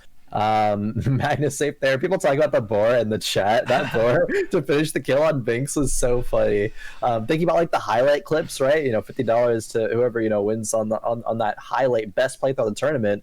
I wonder what it's gonna be. Like, we've seen some beautiful plays from so many players, right? From like Roy, from oftentimes it's been like Binks, I think, making a lot of really solid plays. Those lead line ultis connecting are so powerful. I actually moved to OBS and let a verse in the game here. Khroen yoinking his spot. But yeah, no, man, like that's something where I think Binks as well, like so many of those max range, over the wall ultimates, potentially into fog, guessing correctly, just really, really good job coming out from the players. But we're going to be getting right into game number 3. If you guys are enjoying this action, please hit the follow button. We're just waiting for all the players to get back to us to let us know that they're ready. But in the next couple of minutes, we are going to get that third game going. If you're enjoying this ERB action, make sure and watch the ERCS duos later today. A lot of these players that you're watching will be competing in that duo tournament. I actually am going to be playing with Cure, who was a player we were watching earlier, one of the former HOTS boys and friends of mine. But definitely, if you're enjoying this HOTS action, make sure and enjoy that as well. And follow, my man's Khroen, as well as all these players. If you enjoy what they're doing, if you think they're a talented player, go follow them on Twitter, go follow their Twitch, and definitely give them that support. And we are now getting into game number 3 of the Grand Finals. Grand Finals, Teska, Shoichi. Ooh. Wow. That's the only swap I think we've seen. I was really curious, like always when we load into the games, we're like, all right, is there going to be any swaps? And there hasn't been until now. I'm sure Casanova, but Shoichi Lover is like, ooh, she got to commentate that one. But I'm excited to see how Shoichi will be able to stand up against the best players in North America. If I think Shoichi, you usually think of like ECUN, right? Being a really, really strong NA Shoichi player. But can somebody else, can Teska pull it up here and pop off? No, potentially. I mean, Teska, I like to see the adaptation as game number 3. Hasn't necessarily had a very strong performance in number 1 or 2, and this is a signal to me that they want to do something new, and they look at the map and they see, hey, there's no one in temple. Literally, it's a free temple, which for a Shoichi is exactly what you want to see. It looks like Teska is going to be starting factory, but I would expect maybe a chapel rotate to that temple to get all of that free loot. But I do want to start an archery again, just because I feel like that is a very important spot, as we have a lot of key players in there trying to get that early loot. Definitely is. I wonder what build Teska is running. Is it going to be that Vibro Blade to start? It might perhaps be with the start in Factory, unless I'm just way off base. Haven't seen too many Shoichis, right? But Averse getting a pretty good spawn here. Going to be able to E on over to the wall, of course, use all of that early game mobility. Looking back, however, because a bit of just, people looting, looking back at the last game, all of the Razzies died pretty early in the last game, surprisingly enough, but the Hearts still made it through to that top 5, a couple of them making it, I believe, into the top 3 there. Yeah. Teska, moving from Factory to Chapel. But yeah, what are your thoughts on that? Like, is the time of Razzies kind of like over? Are they just outclassed by other matchups, or is that just a bit of an unlucky game? I think that Razzies snowball really hard. Like, I think Razzie is either like a feast or famine hero. Either you get like 3 or 4 kills, you kind of pop off, or you take a fight and you lose it and die. We saw Prism do really well in the first game, so I don't think the hero's necessarily dead. That being said, I do think that since there are 3 Razzies, your route is a bit more contested, which means you might not be getting as much of the loot that you do want. But Prism already has the pistol finished up here. Yeah. Gonna be getting that with the with the first chicken this time as opposed to like the 4th, unfortunately, in the last time, and that does buy a lot of space and a lot of time for Prismat to actually get his rest of his build online, not having to lose precious seconds trying to go for that weapon. He'll be power spiking faster. Maybe the scenario where he died last time, he won't on this run. Proster and Passant both in the dock, looking to finish their weapons and the second half of their builds. Teska in Forest. Verse is on the elemental bow though. Oh, Verse looking for it. No ultis available. Teska, this is not a good start as Shoichi. You're being forced to run all the way through the research center, get chunked out, lose time. You have your weapon completed, right? But you need the ultimate online to really pressure anyone to get a kill. Oh, Binks actually. Pressure. Yeah. Passant chasing onto Binks, maybe trying to get a kill on him. Not gonna be able to do it, as it looks like scraps are gonna start happening. I wondered if Averse was potentially gonna E in there and go for the finalized kill. I guess he didn't want to eat the red time if it wasn't going to be 100%. But Binks still being pressured by the Razzie of Passant. Passant not wanting to let Binks get online. I mean, Binks actually maybe swapping up the build. Or I mean, this might be the one he gets, but he always just gets the upgraded hands. Yeah, going for the white claw punch this time. We've seen actually Binks go for multiple different options. Actually, Proster going on to Passant here. Passant might be on the losing end of this matchup yet again. Proster no mana though. Neither of them have mana. or Yeah. SP, I suppose. Yeah, Cannot chase. Passant able to survive another day, able to make it out there from Proster. But I mean, still 18 remaining, day one, nighttime. So, you know, some action, but no one actually falling. Yeah, people playing a lot safe, right? This is the grand finals. You want to have the consistent placements, of course, but once it gets to like game 4 and 5, we might see a bit of some more aggressive play style, needing a couple of pop-off games to get into that top 6, get into the money. Passant finishing the sheath right now, but is still kind of slow with the rest of the build. It is going to be, I believe, Proster that goes forward into the hospital. Prismat, though, might get punished here by Deus. Yeah, it looks like Prismat. Actually, Deus getting hit by Magnasape as well, but Deus able to take Prismat down, and Prismat had that really strong game number 1, but since then has been pretty quiet in game number 2 and game number 3. Is definitely going to need a strong game 4 or 5 if he wants to, you know, keep himself in the money there. Definitely unfortunate. Go at 18th, and it's like 4 minutes into the game. It's like, damn, that really sucks. Tesca getting chased down by Deus. Deus is not going to be able to get the range for the pull. Tesca walking towards Proster here. Yeah, Tesca does have the mithril armor. Actually, may potentially go for the turn onto Deus. Gonna activate the ult instantly, and Deus doing a lot of damage. Tesca does not actually want this. Going to just kite out. Deus as well, recognizing there was a Razius around, does not want to get third-partied. And I want to pop in... Oh, Roy able to actually get a kill onto Binks. That's a pretty big one. Yeah, Binks so powerful in that last game. Definitely, and always the threat of Binks scaling to the late game being a threat that Mia's Roy probably wouldn't want to fight at that point, but is able to take the engagement in the mid game. And Roy once again has exactly 1 kill around the 5-minute mark. Always happens. Davis, great sidestep onto Proster. Oh, Deus going down here, but able to activate the vision, trying to go for the juke back, but not going to be able to get it. And Proster is able to take Deus down. But one thing I wanted to pop out, Superior having a much better game as far as game 3 goes. Had a rough game 1 and game 2. One of the better Emmas on the server, I feel like. So definitely excited to see what they bring to the table here in the 3rd game. And I think Emma is someone that will change a lot of these matchups out. Potentially, you know, with the hearts. Actually, Proster going to be going out, doing a lot of damage here. Is this going to be another kill going the way of Proster, as he currently has 1 and wants to get a 2nd to his name? Wants to get Proster continuing the chase. Okay, sleeping line running away from Mia's Roy. The showstopper does stop action for now. Wumbo good jumps over the wall to disengage this. Proster probably won't be able to continue this chase. We'll see. He's trying for now. Yeah, so many fights happening. Gonna hop over to Spy here as well, as he's gonna get pushed into the red zone here. Pie Master actually gonna kite back, as it looks like Proster still chasing onto Wumbo, as it looks like this may be the final, you know, stand for the heart. Not able to actually connect the ult may be enough, but Wumbo only has 30 mana, so going to get chased down. And a verse during all of this is going to slice the Passant. So much fighting happening as Halifax is gonna come in and loot the body. And a verse may potentially go for another kill here. 2 Razies down in the top 5. Perhaps another falling, but no, Proster is going to be on the winning end of this fight here. But third-party action for Magnasape is available, so Roy, recognizing that, will ultimate over the wall. Running through a hospital towards the factory area. Sleeping Lion is on the top side, but nothing going to occur from that engagement. Halifax, oh, going to turn around here on Spy. Oh, Spy actually not able to connect with the ult.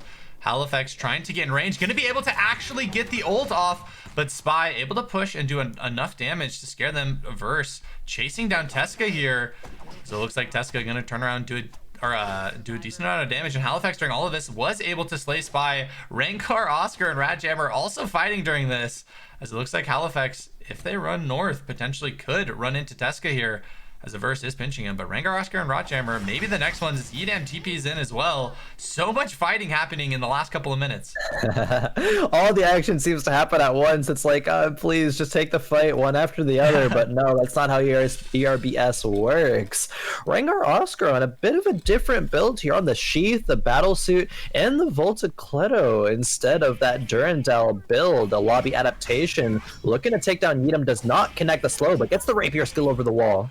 Yeah, Rengar Oscar, oh, not able to actually connect with that E, and that might mean that Yidam is going to be able to escape here. Rengar Oscar is a bit faster as Yidam doesn't have boots, so Rengar Oscar may just continue chasing Yidam down and just wait for that rapier skill to come back up. But there is a, Tesca Jackie waiting in the wings, looking to potentially either get the third party or steal the kill, as Rengar Oscar is just going to turn around onto the Jackie and maybe look to trade.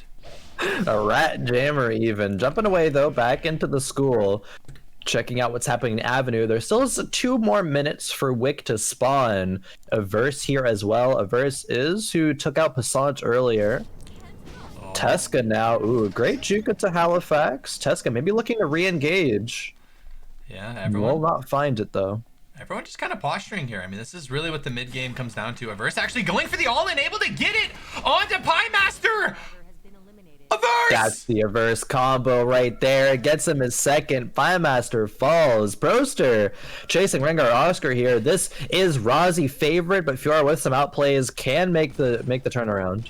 Yeah, as it looks like Broster trying to chase on Rengar Oscar, actually going for the turnaround during all this. Halifax able to slay Tesca, and Broster is on full retreat at this point.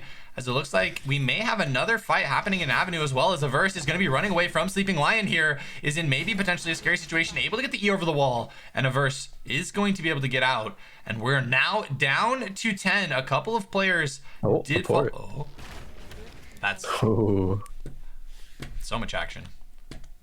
There it is. Wickeline in a minute, and Roy is actually in the Avenue area, so we could finally see Roy contesting that Wick. Rengar Oscar and Broster could duke it out again. Maybe Rengar Oscar a bit confident, seeing how the last engagement went. Might go for another.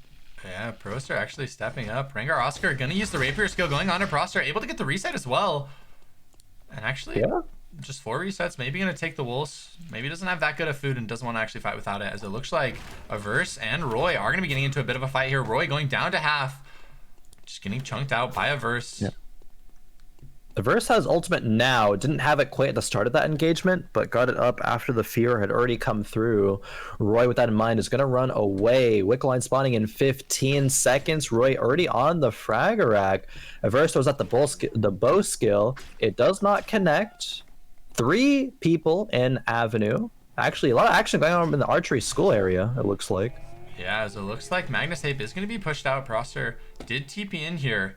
But Wick is spawning Ratjammer, Superior, and Halifax during all of this. All 3 of them are just ratting, farming up in their zone. So it looks like Roy is going to be waiting in a bush, Averse waiting in a bush, and Sleeping Lion postured around. I don't think anyone wants to give this Wick up for free. No one wants to let any of the other players in this area actually have the Wick. As it looks like Magnus Ape also rotating in.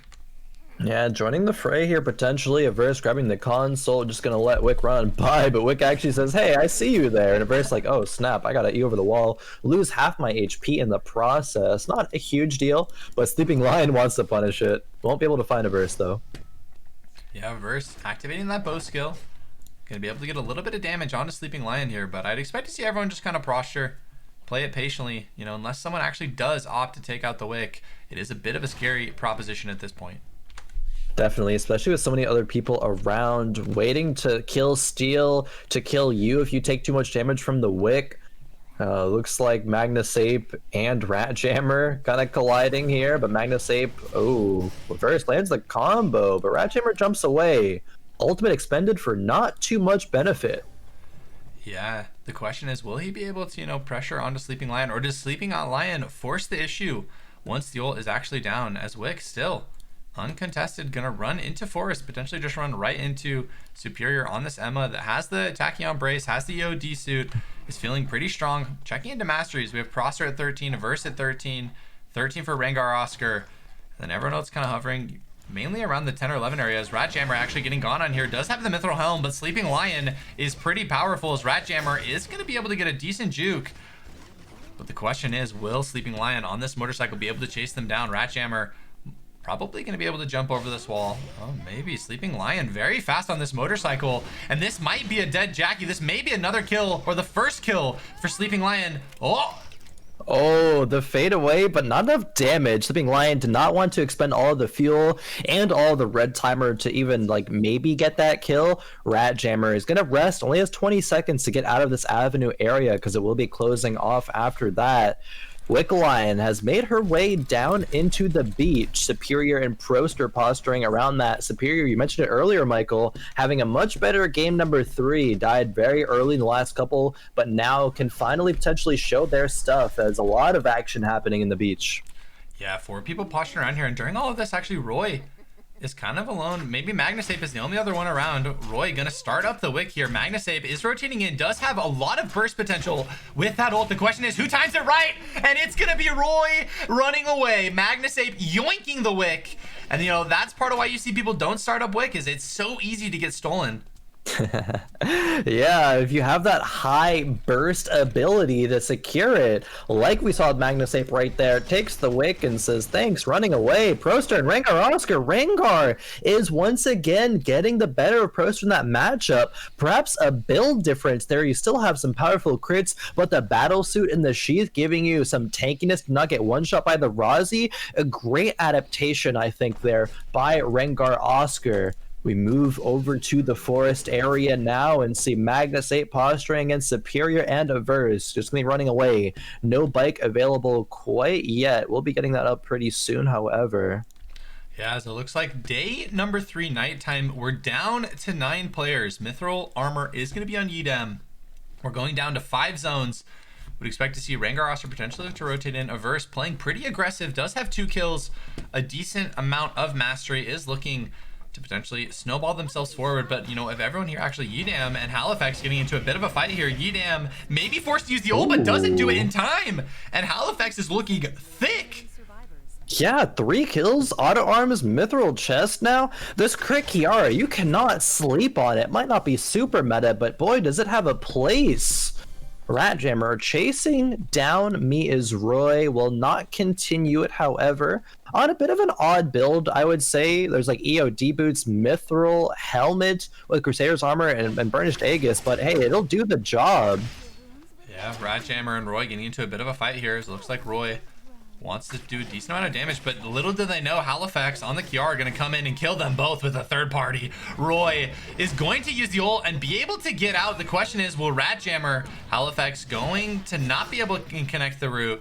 And that is going to be both of them just running away. But Roy forced to eat a lot of red time there and is actually in a very scary position here as Averse is going to Ian, seeing Roy on the vision. Is he going to be able to connect the fear? Yes, he is. And that is going to be a dead Roy. Kathy, or Averse, securing himself the 3rd kill of this game.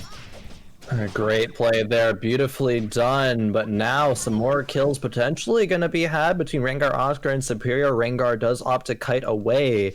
But again, I'm loving this build from Rengar Oscar. It allows a lot more, tankiness, so you can take the poke and still re-engage, still have the Crystal Tiara and the Bucephalus boots to be able to get a lot of damage through. Superior shouldn't really die, though, because they are Emma, they are very slippery, can port away. But hey, 3 flashes as Fiora as they go again in. Rengar Oscar doing a lot of damage here. As it looks like Superior is going to kite, but Averse coming in at this point. Superior doesn't have any more mobility, does use the polymorph, actually able to interrupt Averse, the perfect timing, and Superior is going to be able to walk out with their life. I want to see the battle actually right now, just for my own amusement of seeing Averse and Rengar and how that fight will go. It looks like Averse is running away from that, however, and Sleeping Lion's going to run away from Halifax. The crit Kiara, the menace. Yeah, I mean, is going to reign supreme, it looks like, in a lot of these fights. Mastery checking Rengar Oscar and Averse at 16. Halifax close behind. Yeah, I mean, pretty good here. And then 13, 13, 12. So kind of the 3 leaders, and then, everyone else kind of below them in mastery. Really, comes down to these final couple of circles, though. Dock, Factory, and Cemetery, all of them will have a little bit of a different play style. And I'm interested to see how this does pan out. A decent number of melees has the Magnus, the Jackie, and the Fiora, and then a couple of spellcasters. I really feel like Halifax is looking so strong going into this final circle. Has such a good build. I think has a lot of really good matchups as well. The problem, I think, with Kiara, like, I do agree with you, but the problem with Kiara in the final zone is that once you use your ulti, you're kind of a sitting duck afterwards. Even if you do get the reset, it still takes a bit of time for it to come back up. Sure, you're crit build, so you can step to auto attacks, but the rest of your kit just really isn't going to be that impactful, say, as opposed to, like, a Fiora, who just will output a lot more consistent damage with a similar crit-based build. Halifax needs to take the engagements very, very smart, but Ratchammer and Halifax, it looks like. Oh, Halifax getting the execute. Yeah, missing the start of that, only seeing the end. Halifax is securing another kill, and we're now down to 6. 1 minute, 20 seconds remaining. Night of day number 4. Everyone is going to be forced to start making their way towards Cemetery. ERBS and Rengar Oscar are going to have to start making that rotation. And the question is, will Halifax potentially get set up? Will ERBS get set up? As it looks like he doesn't want to let Rengar have an easy or nice rotate, as the ult is going to come from ERBS. Able to connect one. Is he going to be able to get the fear? Yes, he does. Is Rengar Oscar falling decently low? But Rengar Oscar now going with the turnaround. ERBS maybe biting off a little bit more than he can chew. I love it. 3 flashes. Fiora able to stick onto ERBS before he jumps on over to the wall. Magnus Ape, though, ooh, Superior, great juke, but running into both Sleeping Lion and Halifax. Oh my gosh, Superior in such a scary situation, almost able to make it out. The beautiful sidestep on Magnus Ape, but Halifax is absolutely dominating. Mithril helm, Mithril armor, has the auto arms, looking very scary on this Kiara, and looking for their next victim, which, you know, may potentially be ERBS, but someone that could, you know, punch a little more of a pack. But I just think Halifax with 200 defense and the current mastery is so strong. ERBS, great scouting into the bush there. Goes in. Ooh, takes the last little bit of that E to juke out Halifax. Rapier skill was expended. ERBS checking all the bushes. Does not want to get caught out by anyone ratting around. Yeah. Speaking of rats, there is once again Magnus Ape ratting his way into a top 5. The consistency has been there and continues to be there. Yeah, Magnus Ape doing so well. Got the wick this game, has a very, very powerful build, very tanky, setting himself up for a, you know, solid last game showing. Sleeping Lion as well has the Lunar Embrace, so it's going to be a little bit better into the burst damage from ERBS, as it looks like it's most likely going to be Sleeping Lion and ERBS fighting on this side. Actually, a Halifax, you know, we still have 25 seconds, so, you know, people are still going to be kind of rotating around here, but it looks like no one really wants to take the fight versus Rengar or Halifax. The zones will be closing into these final 2 within Cemetery in about 10 seconds. Halifax chasing Rengar Oscar out a bit. ERBS and Halifax with Magnus Ape waiting down in the bush. Kills are going to happen here soon, Michael. Who will fall? We'll have to see what engages are going to actually be happening. Yeah, a lot of timer. Sleeping Lion only has 30 seconds. Rengar Oscar as well. It looks like Halifax, Rengar Oscar, and Sleeping Lion going to be on the left side, whereas it's ERBS and Magnus Ape on the other side. And it looks like ERBS has actually been left alone, given his own zone, and the other 4 are gonna get into a scrap here. Sleeping Lion down to 20 seconds. Halifax pops the ultimate. Magnus Ape able to get the wall bang, as it looks like a Fiora versus a Magnus, and Sleeping Lion goes down to Halifax. ERBS coming in for the kill still, gonna be able to get it, and that's 4 for ERBS, 6 for Halifax, and we're down to 3. Magnus Ape, the solo rat here, trying his best to not fall to Halifax. Is he gonna be able to pull another one out of the bag? ERBS coming in for the third party, as Halifax actually pushed into the red zone.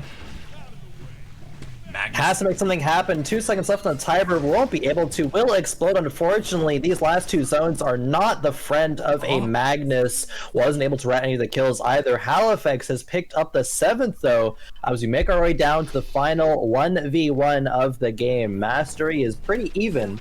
Oh, ERBS thrown out his E, gonna basically be forced to reset because of that. But Halifax so strong here with 7 kills. ERBS not having ult for, you know, another probably like 10 seconds. Gonna wait until that cooldown comes up before he does look for the all-in, as it is going to get into it here. ERBS able to get the fear. Halifax not able to connect the root. Does get the all-in. It looks like ERBS, if he's able to just kite this out, will be very good. Able to use his E. Only has 20 seconds of red time, 15 seconds for Halifax, as it looks like Halifax is going to start, you know, that's the ult down. That's the ult down. The timer was about 10 seconds. Their timer is almost even, but I think Halifax is a little bit less. No, they're both 10 seconds. The fear out, though, for but a moment. Oh, Halifax in a bit of a scary situation. The wolf potentially could eat. ERBS forced to kite out. Halifax low on SP as well, only down to 80. It looks like Averse is going to use the bow skill on top of himself, trying to kite. Is he going to be able to get the fear? Yes, he is. Averse, can he pull it out against Halifax here? 3 seconds. Halifax coming back in. Does he connect the root? No, he goes for the rapier, and Averse gets blown up. Halifax with 8 kills gets first place. In absolute dominant, performance from him there. I don't know about you, Michael, but I think 8 kills is the highest number that I've seen from a victory in this tournament so far. Halifax cleaning up Lumia Islands there. What a performance coming out from the crit Kiara. This pick is not to be slept on. The Kiara can dominate. Halifax playing it so well. Props to Averse there with the 4 kills, but between 2 of them, picking off 12? That's insane. Halifax surely will be first place, at least after these 3 games that we've seen so far. Yeah, Halifax, such a strong performance there. Really well played by a lot of the players. That last fight was so close. Like, I think it was a rough one for Reverse, considering what Halifax's, inventory and mastery was looking like after getting 7 kills, but almost pulled it out. Was very, very close, went down to the wire. And just like a lot of those late game team fights, I feel like Magnus Ape, the fact that he was able to pull out a 3rd place, falling after Sleeping Lion and Rengar Oscar, just really smart heads up play from him there. And yeah, I'm excited to see what this next game is going to hold. Definitely. Now, going back to that kind of the final cemetery zone there with the 2 boxes, you pointed it out. Averse was able to maintain control of one of the boxes, and that's because Magnus Ape gave it up. And the reason that happened is because Magnus Ape wants to third-party fights, but if there's only you and one other person there, you can't third-party that. There's nothing to third-party, and you're not just going to win a straight-up 1v1 unless you eat, basically all your timer. So Magnus Ape ran to the left, and the other 3 members, Averse was able to save a lot of timer, which nearly net him the win, actually, but wasn't able to come up from that because Halifax got the early kill. I believe it was onto Rengar Oscar in that final kind of 5 scenario. Killed 1 person, but man, the crits just kept on coming through. It looked like he was almost going to fall there at the end to Averse, but with buying time for the rapier skill to come back, no more cooldowns from Averse, meant the Halifax dub. The Halifax dub. Halifax having such a strong performance here. All the players are going to be getting into the lobby, so we will be getting into game number 4 momentarily, guys. We are going to do game 4 and game 5, not going to have a break because we do want to give these players time before the duos ERCL coming up.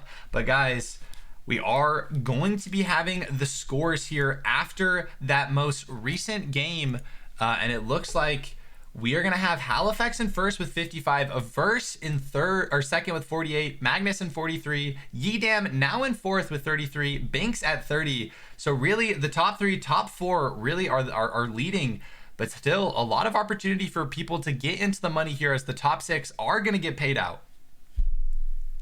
Yeah. Oh man, this is shaping up to be a real good finals here, Michael. I'm very, I wouldn't say like surprised with Halifax here, but they're definitely still finding a way to exceed expectations. They're going to be first place after that game, but Averse being so consistent, and Magnus Ape as well, I believe, was in that 3rd place spot. Magnus Ape getting to the the top 5, top 6 always. It feels like they play the Magnus it's just built different, man. The way he's able to play it always so consistently.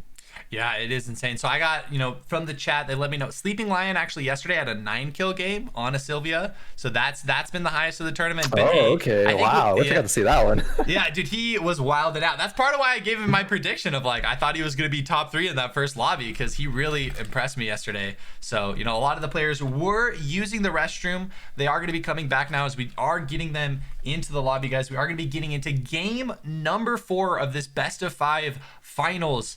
You guys have been watching some awesome ERBS action. If you're enjoying it, please go follow the players. Please go check them out. A lot of them stream on Twitch. A lot of them have Twitters and are trying to, be content creators. So definitely supporting them is something that's awesome. If you're enjoying the cast and you have some feedback for us, please join the 30K Discord and let us know. And if you want to support, definitely please check out our Patreon or check out our YouTube channel. Appreciate you all doing this. Excited for a lot more ERBS action to come. And check out my amazing co-caster, Khroen, as well. Hello, twitter.com/Khroen. Go follow it. No, I was kidding. But no, definitely shout outs to, everyone who's been working on this event. I think it's really come together super nicely. Glad to be casting alongside, Casanova yesterday and then you here today, Michael. And definitely speaking of shouting out to, just the ERBS people, even the people in this lobby are kind of giving props to Halifax. They're like, damn, Halifax, you played that real clean. And, when the competitors give you respect like that, that must be a confidence booster moving forward. Like, you're doing something right when other players are like, damn, yeah, you popped off, bro. Like, sick, go off. Get it, boy. But we're gonna, speaking of getting it, get into game number 4. The players are ready, we're ready. 2 more games remaining of the finals today. Who is going to be our victory? What adjustments are we going to see going into this game number 4, as it looks like all of the heroes have now been locked in? All of them have been locked in, Michael. Are there any changes? Is there going to be a Tesco Shoichi? No. It's yet another swap onto the Lennox of all of the test subjects we have available. Contesting trees versus the likes of Wumbo, Yeatum, and Pie Master. Not sure if that's gonna go well, but we'll have to see. Yeah, no, definitely seems like a hard situation, as that first Tree of Life we've pretty consistently seen. Binks has also been around there, not necessarily going for the Tree of Life, but in earlier lobbies, he would wait around for third-party kills, right? Because you'll see a lot of times, 2 people kind of fight over that first tree, and then Binks just putting himself in a good position to potentially get some kills. Someone that I really want to watch is Prismaticism. Game number 1 had 4 kills, came out with first place, had such a hot game number 1, and since then, had 18th in the last one, and the game before that had a pretty low placing as well. So Prismat is someone I would love to see kind of bounce back and really have a good showing in this game. Definitely. Prismatic going from first to literally 17th and then 18th in the next couple of games. Like, that is rough, not only for your points, but on the mental as well. Like, how do you bounce back after 2 back-to-back rough games? Gotta stick with it, gotta stay clean. Prismat isn't doing any like emotional play, not swapping off to a different test subject or anything like that. Still sticking with the Rozzy, knows that they have the potential to continue to pop off. We'll see if it actually happens. A lot of playing cards in the ground, nobody wanting to play any poker or anything of the like, unfortunately. So yeah, I know if I'm, playing the Fiora up there, I'm like, ooh, playing cards. I love those. You're like, thank you. Someone got it out of the box for me, so it's easier to pick up. Wow, so courteous and kind. When in reality, it's like, I think Edam was probably yoinking all the good items in here and basically stopping the other heart from getting any of them. Yeah, it's a rough one. Definitely. And that's what happens, right? When you have 3 people, multiple people, and no matter the number, contesting each other in the routes, it's like, all right, I'm going to yoink all the items, drop them, in some random places, or you're going to slow them down. Wumbo getting actually that guitar online very, very quickly. It's one of the faster builds there, getting a satisfaction. With a little bit of that Enad, they're gonna pivot to another guitar later on. But Prismat actually might get pivoted into the next game if he's not careful. Oh no, Prismat getting ran at by Passant here, who has the green weapon. Not much, but Prismat, this is not where you want to be currently with the Walther, the watch, tights, and binoculars. Day 1, about 1 minute remaining. Passant pushing him out of Avenue. This is a rough one. We'll see how he recovers. Speaking of recovery, whoa, Wumbo not be able to recover from that engagement. However, that happened there. Magnus Ape not even on purple weapon, still just on the umbrella, but securing a kill. Halifax getting chased by a verse. Halifax, no, going from the 8 kill first to a fast 17th. It goes to speak to the level of competition in this lobby. Everyone is a threat. Yo, that's some revenge. Averse, after, falling to Halifax in that final fight, in this game, takes him out at 17th. And that is a very big deal, because Halifax is not going to be walking away from this round with very much points at all, which really means that first position is up for grabs. And Averse already, looking pretty scary with their build, I think is someone that this game is really going to have a pop-off performance.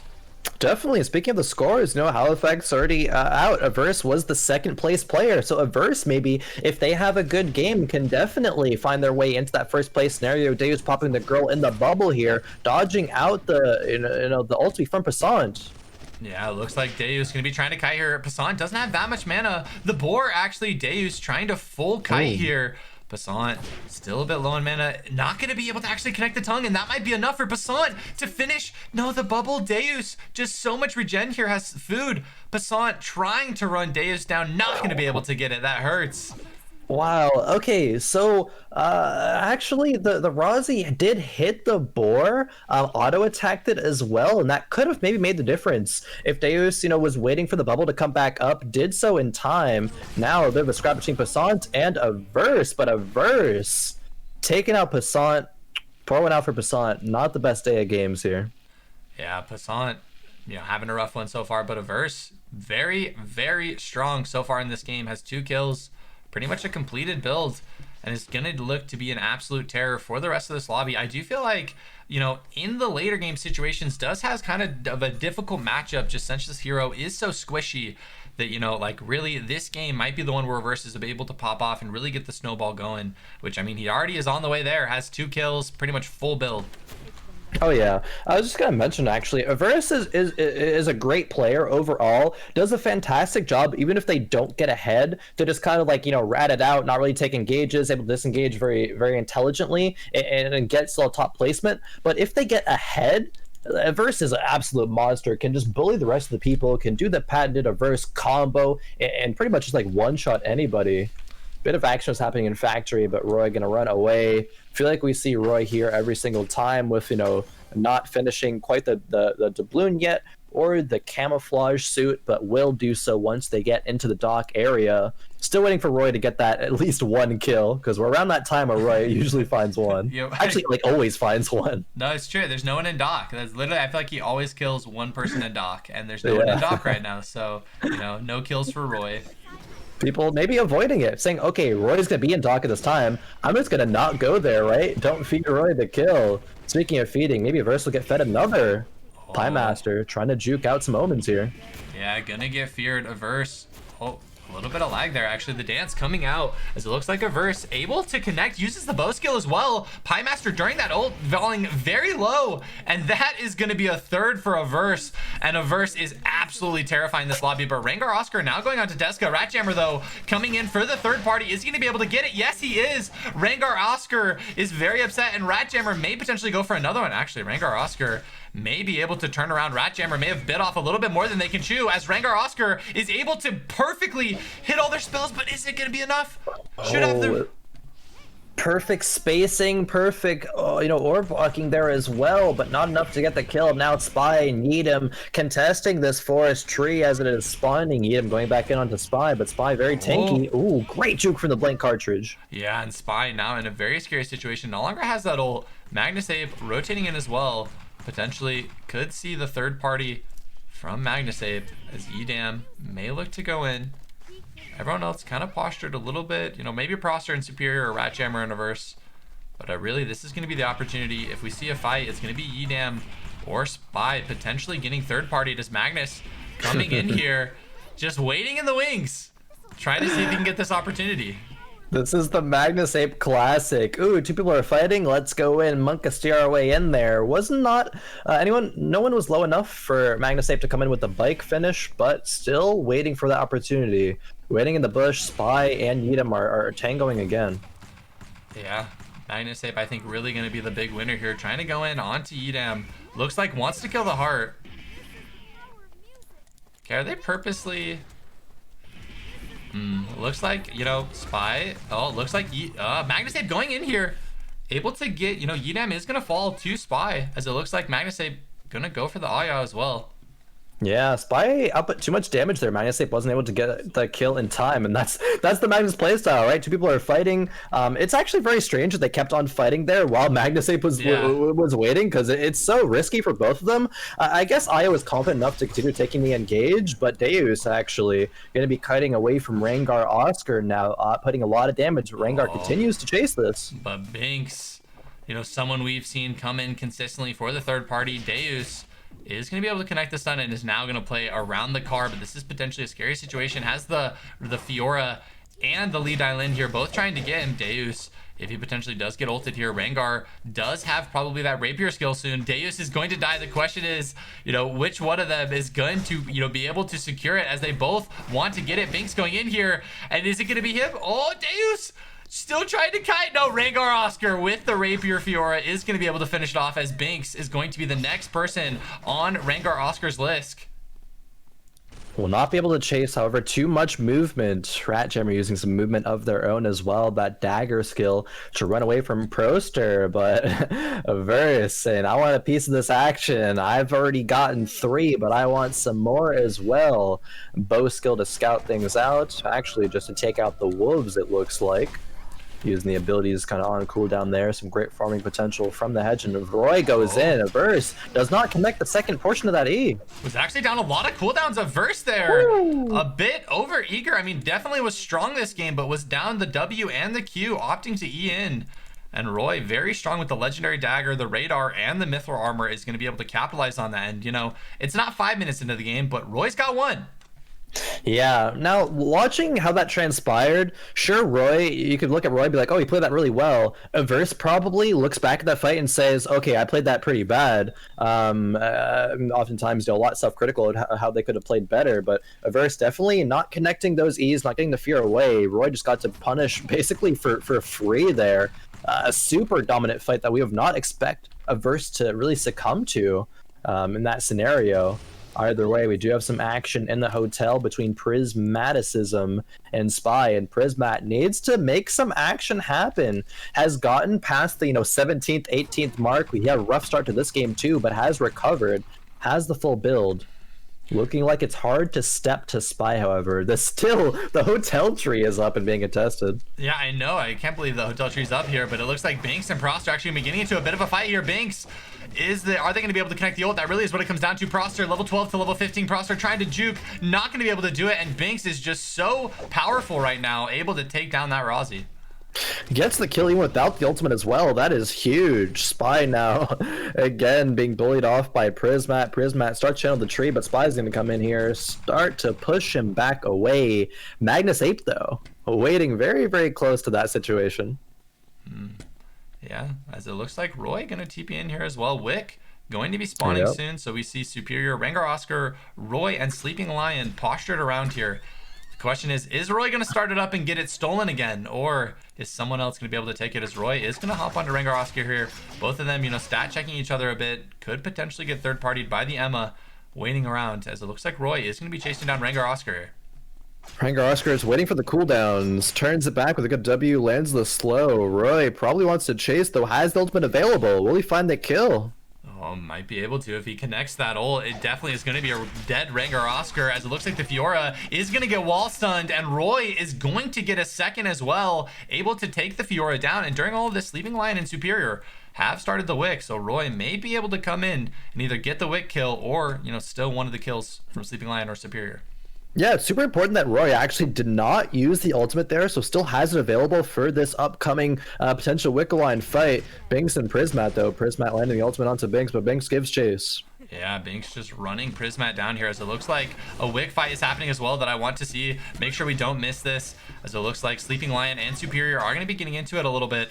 Prismat as well on the other side, still running from Binks, but during all of this, Roy able to actually take down the Wick. Prismat trying to full kite. Binks and Magnus Ape are coming after him, as it looks like Binks is still tracing onto Prismaticism. Sleeping Lion looks like is kiting out with his motorcycle. Binks still just chasing, able to get the ultimate onto Prismat, and that's a dead Rozzy, as it looks like Magnus Ape is now going to be going onto Binks, but maybe bit off a little bit more than they can chew. Doesn't have the motorcycle, so is going to have to run away. Spy running away from Mia's Roy as well. Ooh. Roy got the Wick, crafted the Chinese opera mask. Look at this build, right? Mithril armor, radar, frag rack, Chinese opera mask. This is Roy's game. He finally has, I think, turned up and potentially could find his first win today. I have to see. Superior having another solid game. No kills yet, but still has survived to this point. Yeah. Looking like Rat Jammer trying to farm the pond bears. Binks porting on to somewhere here. I'll have to see. Yeah, it looks like Binks actually teleporting into the pond. Roy now has that Emerald Time and is going to go on to Binks here. Maybe the only person in the lobby that could actually fight 1v1 into Roy, but I doubt it. I think Roy definitely the strongest in the lobby right now, but Binks pretty close behind. Currently level 17, 3-level lead over Spy on the Ayas. It looks like Rat Jammer is going to be getting chunked out by Superior on the Emma, having a very solid game. with the Tachyon brace as well as the bracelet of Scotty, you know, leading into these final zones, you're pretty happy with this inventory as an Emma. Definitely are. Magnus Ape going to be chasing Rat Jammer. Both of them kind of the resonant rats in this game. Binks chunking Superior, but Superior can jump over this pond wall. Does so to get out of danger. Spy trying to chase a little bit. Uses the dash. Does find Superior. Yeah, gonna be able to use the cam. Superior just gonna be looking to full kite at this point though. Oh, good polymorph coming out from Superior, stopping a lot of the damage from Spy. And Spy gonna be able to jump in again, get the ult as well. Superior throwing down a decent amount of damage. Spy maybe biting off a little bit more than they can chew. And they're gonna be taken down, but Binks coming in here. Superior can jump over the wall. Yeah, Spy chasing, but Superior saying, nah, I don't think so. Great utilization of the Shuriken skill there. Going to be kind of trapping Aya in there. They tried to run, but some good cards being thrown out from Superior seals the deal. And they finally get their first kill of the game. Only member of this game alive that doesn't have kills actually is Sleeping Lion. Known to have a lot of kills. They actually were the one that had the pop-off, 9-kill game that I didn't get to see yesterday. So the potential is, of course, there. The build is solid. Speaking of build, Binks has now gotten 3 mithril items. The gloves, the armor, as well as the shield. And the Moonlight Pendant. Binks looking very strong and is very, very fast. Oh yeah. Every time you get one of these mithril pieces, just increases your ability to chase people down.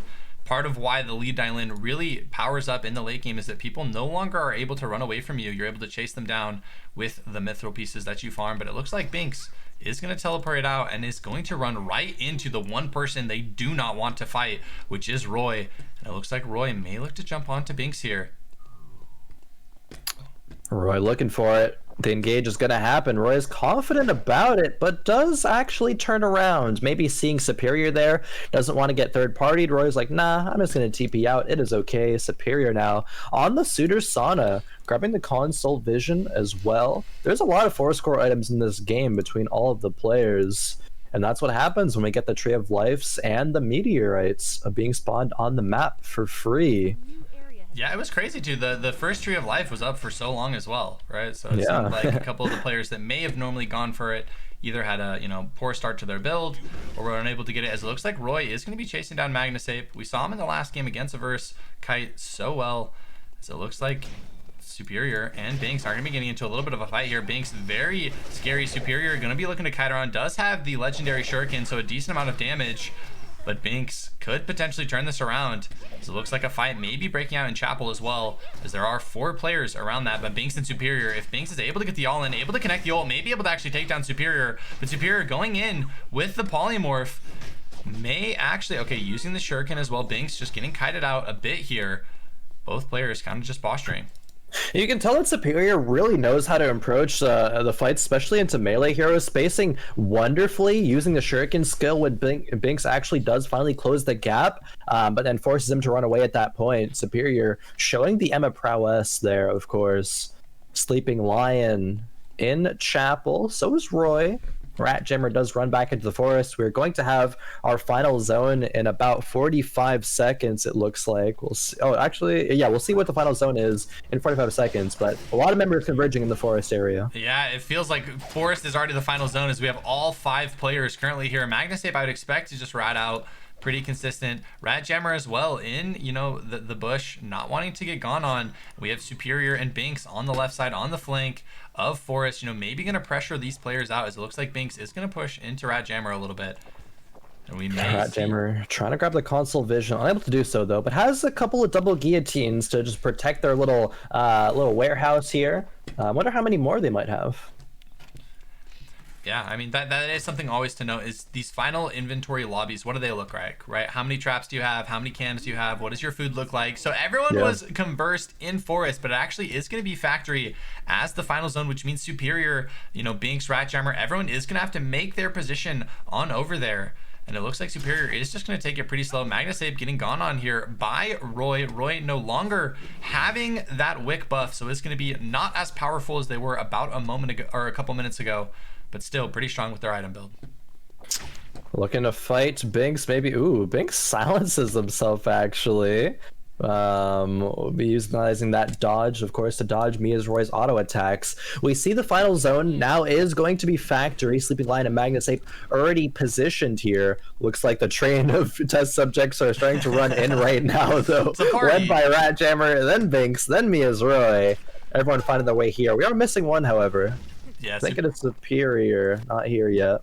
Yeah, Superior taking their time, which I think is smart, right? Farming up the rest of the animals, not actually, wanting to get into a fight. Lucky for them, though, everyone is in Factory, so they're not potentially going to get bush camped the whole way along. But really, in this final zone, no one wants to be the first one to take and engage unless they can get a free kill and get out. Free kill is going to be so hard to achieve, however, with everyone waiting to third party, especially Magnus Ape, who does it so well, so consistently. Even just engaging onto Ratjammer right now. Sleeping Lion, Ratjammer trapped in a corner. But Magnus Ape just walks away. He wants a third party this fight. Yeah, it looks like Binks is the prized possession that they're actually looking for. Binks getting wall banged. Roy and Magnus Ape both going for this. Who's going to be able to get the kill? It looks like Roy is going to be able to secure it and go for Magnus Ape next. Magnus Ape currently has 1 kill during all of this. It looks like Ratjammer is pushed into the red by Sleeping Lion, but Magnus Ape now in a very scary situation. We're down to 5, and Roy is an absolute monster at this point, just chasing anyone and everyone down that he can. Roy, this is gonna be his game. At least he wants it to be. We'll see how it all transpires as the final zones are shown. It is going to be the far top and far bottom side of Factory, but Roy, all the while, chasing Magnus Ape, stuck between 2 people right now, has the bike, but doesn't get too far with it. Yeah, Magnus Ape gonna get gone on here, and Roy, who's going to be able to get it at this point? We're down to almost 100 seconds. Magnus Ape actually has 50, and Sleeping Lion is going to be able to secure that kill. Roy, though, waiting for Sleeping Lion, going to jump on to that Sylvia. Not going to let them into the zone here. Sleeping Lion may just look to motorcycle around, actually. It doesn't have a lot of fuel. Needs to use all of it just to get into Cemetery. Has to actually run, weirdly enough, for a Sylvia back in. But Roy knows where, or at least he thought he did, but he actually runs backwards saying, I guess I don't know. 4 seconds left. I'm just going to secure this zone. It is Roy alone, probably going to make it into the top 2 because of this, since everyone else is on the very other far side. Yeah. Sleeping Lion, though, 5 seconds left on the timer. He's gonna fall. Yeah, Sleeping Lion trying to get a kill. Is he gonna be able to get Ratjammer? The answer is no. And Sleeping Lion has exploded at this point. It looks like Superior is most likely gonna be able to take down the Ratjammer, and we are down to 2.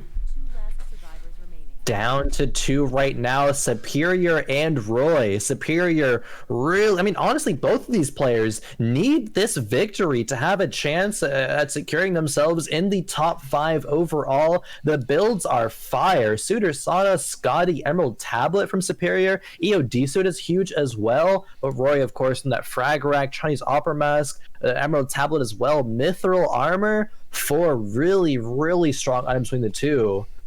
This fight, honestly, can we check in the Masters real quick, see if there's a big disparage? Okay, no, it's pretty even. Roy 1 up. This could go either way, I think. It's really a skill matchup here. Yeah, it definitely is one that could go to either player. Both of them very strong here. Superior in the last 2 games has had a good showing, and Roy gonna start it out with a bit of aggression. Still has 15 seconds. Trying to bob and weave, gonna get polymorph. Shuriken coming down as well. So Superior using 2 pretty big cooldowns, but able to secure position based off that and throw down some missile string, as it looks like Roy is just gonna commit in here, knowing the polymorph is down, not able to actually connect the wall stun, and Roy may at this point be forced to reset a little bit, as they both are just gonna posture. Both of them have the ultimate. The question is, when does Roy commit? When does Roy go for the all-in here? And actually going to take a decent amount of damage to the polymorph, but Roy still has ult, which is a decent amount of heal. Should be able to get that up using the shield as well. Roy getting bursted down a little bit, trying to wait as long as he can, able to actually activate the ult and connect it. Superior falling very low, only down to about 100 mana at this point. Superior pretty much Roy, Shuriken's behind, kind of forced to just all in and commit. It all comes down to this. Roy with the polymorph. Does Superior win it? Roy gets it in the final game, the game number 4, 4 kills, first place, that pop-off game we had been talking about. Oh, that was so close there at the end. Roy narrowly edges out the victory. Superior did not have a lot of SP left there. Don't know if there was any, what the food situation was, but perhaps with a bit more. I don't know if that would have made the difference. Either way, though, very well played to both players there. But Roy just is that slight step ahead. Gets his first victory today. And I was waiting for it. I'm sure everyone else at home watching was waiting for it as well. And this is the time. Can Roy carry this momentum to win another one? He got back-to-back wins yesterday. Can he repeat that performance here today? Yeah, that really is going to be the question as we are going to be heading into this final game number 5 of the finals. Whoever wins this, or whoever places really well in this will have the final chance to affect how they are going to be doing in the standings. We will be having the bracket and the score coming for you in just one moment. But recap a couple of the highlight moments from that last game for me, Khroen. Oh man, a couple highlight moments. Let's see. I think it was going to be I'm trying to think of moments. Okay, Averse in the early game was on a tear, right? Yeah. But then Averse meets Roy. Roy absolutely demolishes him in that hospital area. That was huge and set Roy up to go for that victory. If Averse was still alive at that point, that would have been a completely different final zone. Superior as well has finally found the momentum to kind of make their presence known. Narrowly missing out in victory there. It would have been 3 kills for Superior, and the first place would have performed the best in the lobby, but it was of course it did go over to Roy. But either way, Superior playing the best that we've seen him so far. Excited to see what they can bring now in game number 5. Rat Jammer as well doing their best rat jam to get into the top 3 at least, and that's kind of where you want to be at as a Jackie. We did see one pop-off game I believe yesterday from Rat Jammer. They got like 5 or 6 kills, but that is a bit unorthodox, playing a character that wants to avoid a lot of fights, just third party things, much like Magnus Ape. Speaking Magnus Ape, once again, consistency finds their way into the top 5.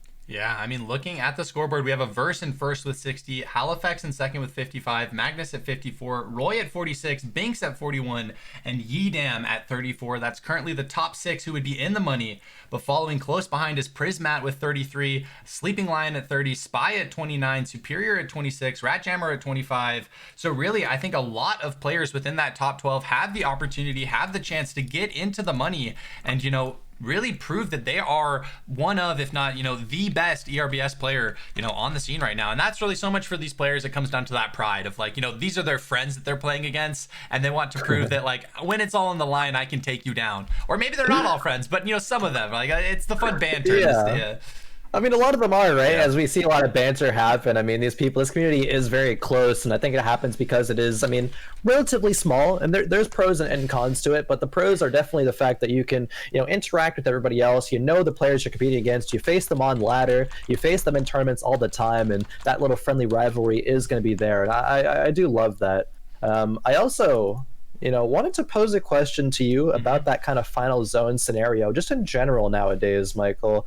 I was seeing a bit of conversation about it and how people really don't like it. Personally, at first, I was like, oh, I kind of like it. It provides a hype viewing experience. But for players, sometimes it's kind of just like a timer check and a DPS check a lot of the times. But what if, maybe I'm going too wild, too crazy here. Let's go for it. But what if for final zones, we go 4 separate safe zones, and then narrow it down to 2, and then narrow it down to 1. Does that maybe help in making it not as doomed for fighting over one spot with 7 people? Maybe, I'm not sure. It might be worse off. I think that would be pretty good, actually, potentially, because I think that it gives you the opportunity where because the reason that the current situation happens, we have 5 people in one lobby or in one zone, is because no one wants to go fight whoever the big daddy is in the other zone. And if you have 4 zones, it does kind of eliminate that a little bit, where a lot of the middle people do have to fight, but let's say the lobby leader and the second strongest person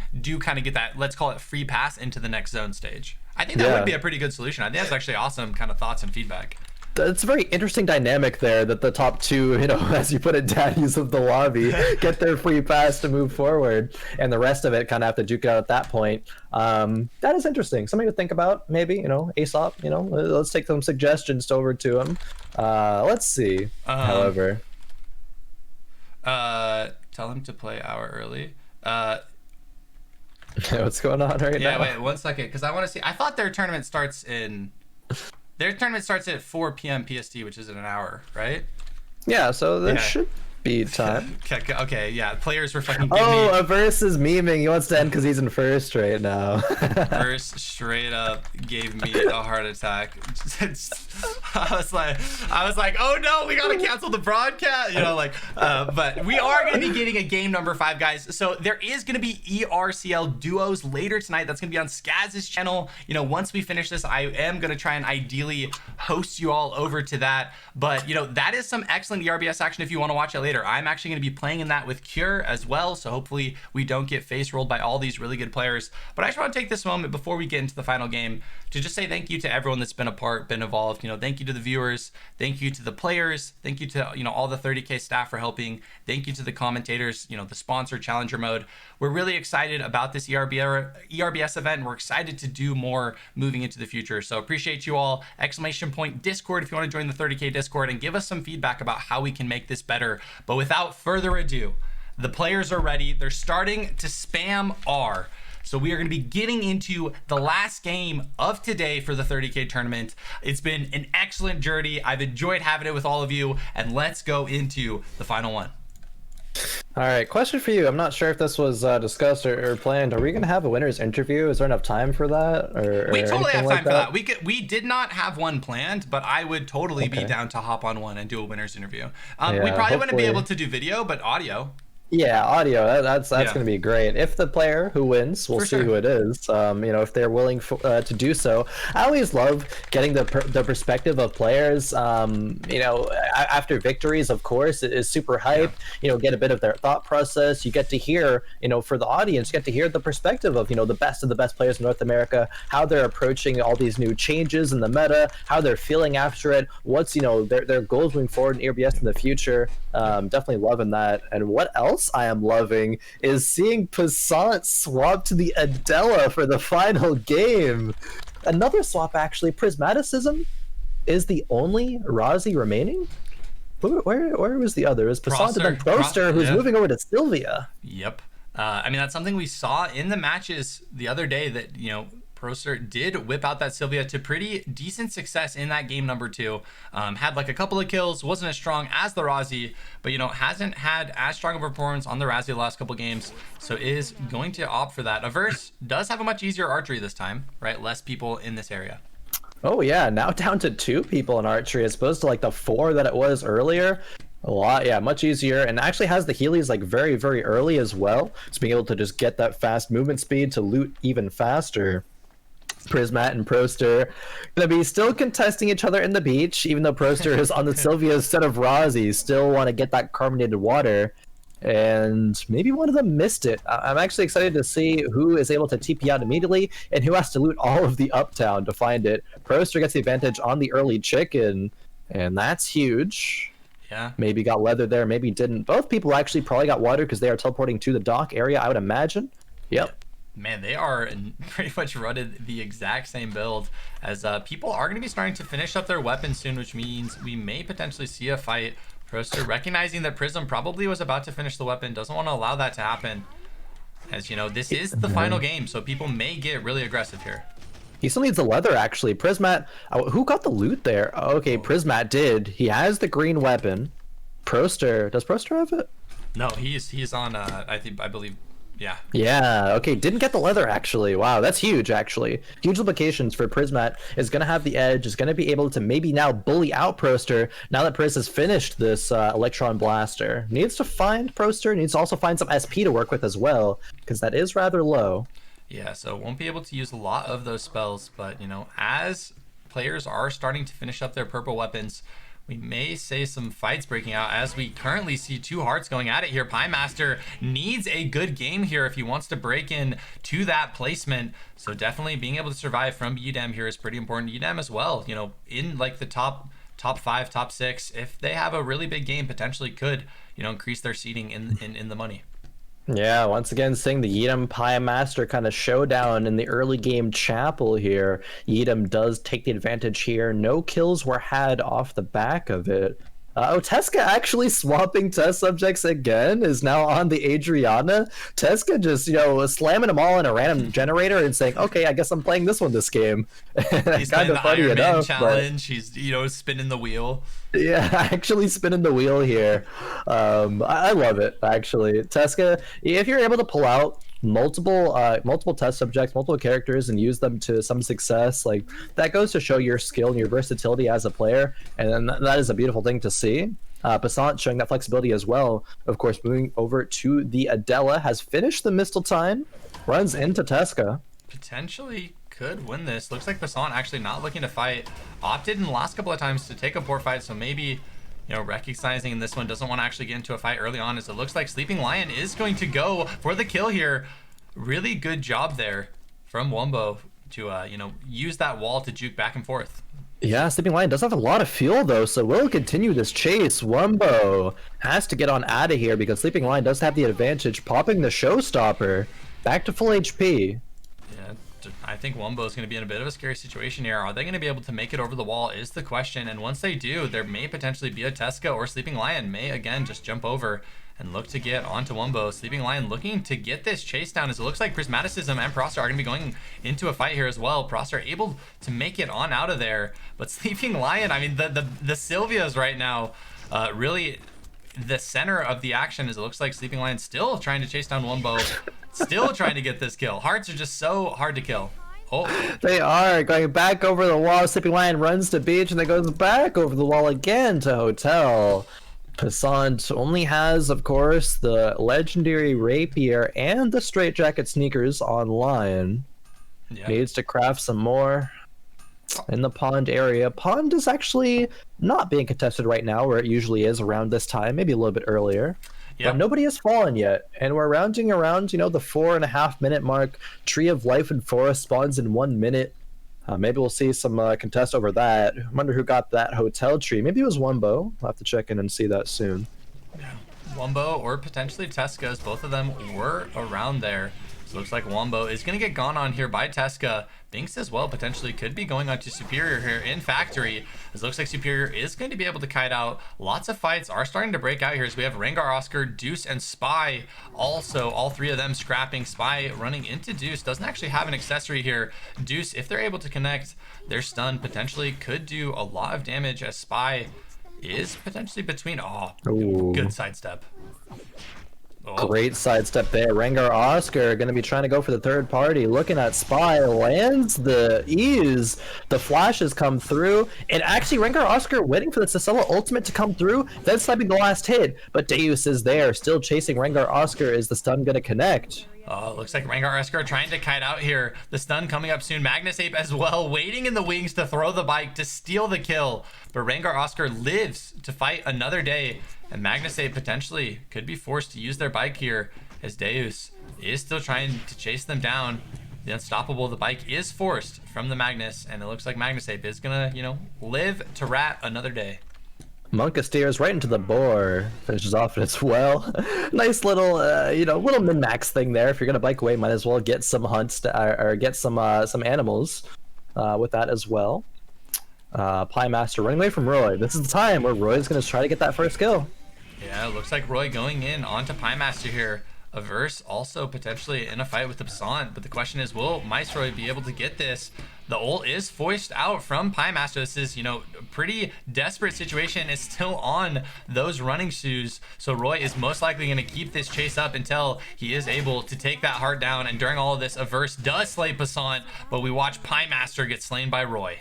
Oh, it actually goes over the wall there with the body. Prismat slays Proster as well. The Razi that remains is saying, hey, maybe you shouldn't have switched off, but this is my test subject now, and I'm going to lead it to perhaps another victory here. I know Prismat does well with strong starts, as, you know, a lot of people do. The power spike is going to be able to be snowballed on at that point.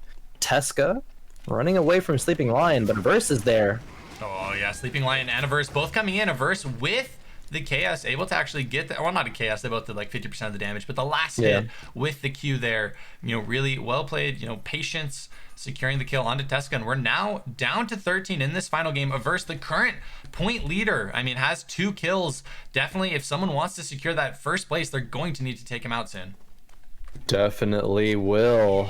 Maybe Roy gonna have to take out Averse yet again in the lobby. Halifax, though, they've had a quiet couple of games, but they are coming back with a vengeance now. That crit Kiara will be able to take out Deuce. Oh, Deuce is going to go down. Halifax, we saw how powerful they can be if they start to snowball, if they start to get a good game going, as it looks like Edam is going to be starting to chase down Superior on that. Emma did have a good last couple of games. Rengar Oscar as well, looking for a chase down here, and Hart able to just jump over the wall, actually going to go back potentially, but Rengar Oscar, oh, I thought he was going to get the read. He like sniffed it out and it was like, whatever, he's already super far away. Averse looking at Sleeping Lion, does not connect the bow skill, but still moves forward. Sleeping Lion gonna bike away, moving towards the center of the pond area right now. We have 12 players remaining. 2 minutes out until Wickaline spawns. Not much action going on right now. Averse really just trying to chase this Sylvia down, though. Yeah, definitely wants to get Sleeping Lion. Does has the slow. A decent amount of fuel has been expended by Sleeping Lion as well. Averse potentially could get this. Yeah, it's interesting to see Averse chase so hard, not knowing anybody else could be in this area, because Averse, really, with already these 2 kills, either takes one of 2 directions, right? Wants to press the lead, farm more, take a dominant first, or just play safe and go first place, just try to win off a slight point advantage. Sleeping Lion gets enough fuel for the bike soon. Yeah, gonna be able to mount up, use the motorcycle to speed on away Averse. We've been chasing through a couple of zones here, but it looks like Roy and Binks are going to get into a bit of a fight. Binks been a bit of a quiet player, but has a very strong item build so far. Auto arms as well as EOD boots. Yeah, getting the meteorite online, maybe looking for the forest core and an emerald tablet. Already having that the flowers equipped there for the accessory. 50 seconds until Wickaline spawns. Avenue is closed, so Wick will probably run to the cemetery area. Roy is in pond, Sleeping Lion is in cemetery. Averse chasing down Prismat. Yeah, Prismat trying to kite out here on the Rozzy. Averse gonna be chasing down. Prism actually with the turnaround here. Averse maybe going a bit too far, gonna get stunned into the wall as well. And this now looks disastrous for Averse in this game number 5. The current point leader, if he does go down here 13th with 2 kills, potentially someone else, if they had a big pop-off game, could steal that first place from him, as Averse is gonna all in here, going to commit onto Prism, hitting all of his spells, and Prism is going to go down to 19 HP, but he survives. He survives, jumps over the bat as well to try to get some distance. Oh, Prismat, he's forced to turn. He might have been able to run away, but said, no, I don't know. I don't think I have the distance there. Averse gets his 3rd, and that's disastrous for Prismat. Prismat needed this game to go well in order to get back into the top 5. Tragic for Prismat, but wonderful for Averse. As a whole, though, a great showing from Prismaticism. A former HGC Professional Heroes of the Storm player, also competed in CCL Season 1, which is the new Heroes of the Storm Pro League. Considered to be arguably one of the best players, was drafted 8th. Very, very strong. Quit HOTS to can pursue ERBS full time. So seeing him win game number 1 and have pretty solid showings definitely makes me happy. Makes me happy to see him, not have that bad decision. It looks like Halifax actually is going to be going here on to Rengar Oscar, and during all of this, Roy is going to be able to get the wick. Roy gets the wick, of course. Magnus Ape actually might go down, but of course has that bike. Gonna get on out of there. Roy actually does it. Kills Averse again. Oh my gosh, in hospital too, around the exact same place. Deja vu, am I in a time vortex? What's going on? So Roy, with this setup, Opera Mask, Frag, Radar, Boots of Hermes, Wick, 2 kills, 10 players remaining, really has the opportunity, has the game in his hands. If he wants to potentially, jump in to that first place, in that second place position, he just needs to pop off in this game. He really does. All eyes are on me is Roy. He's not the only one that can do it, however. I believe with a solid game, it could be Binks or Magnus Ape, maybe Halifax as well.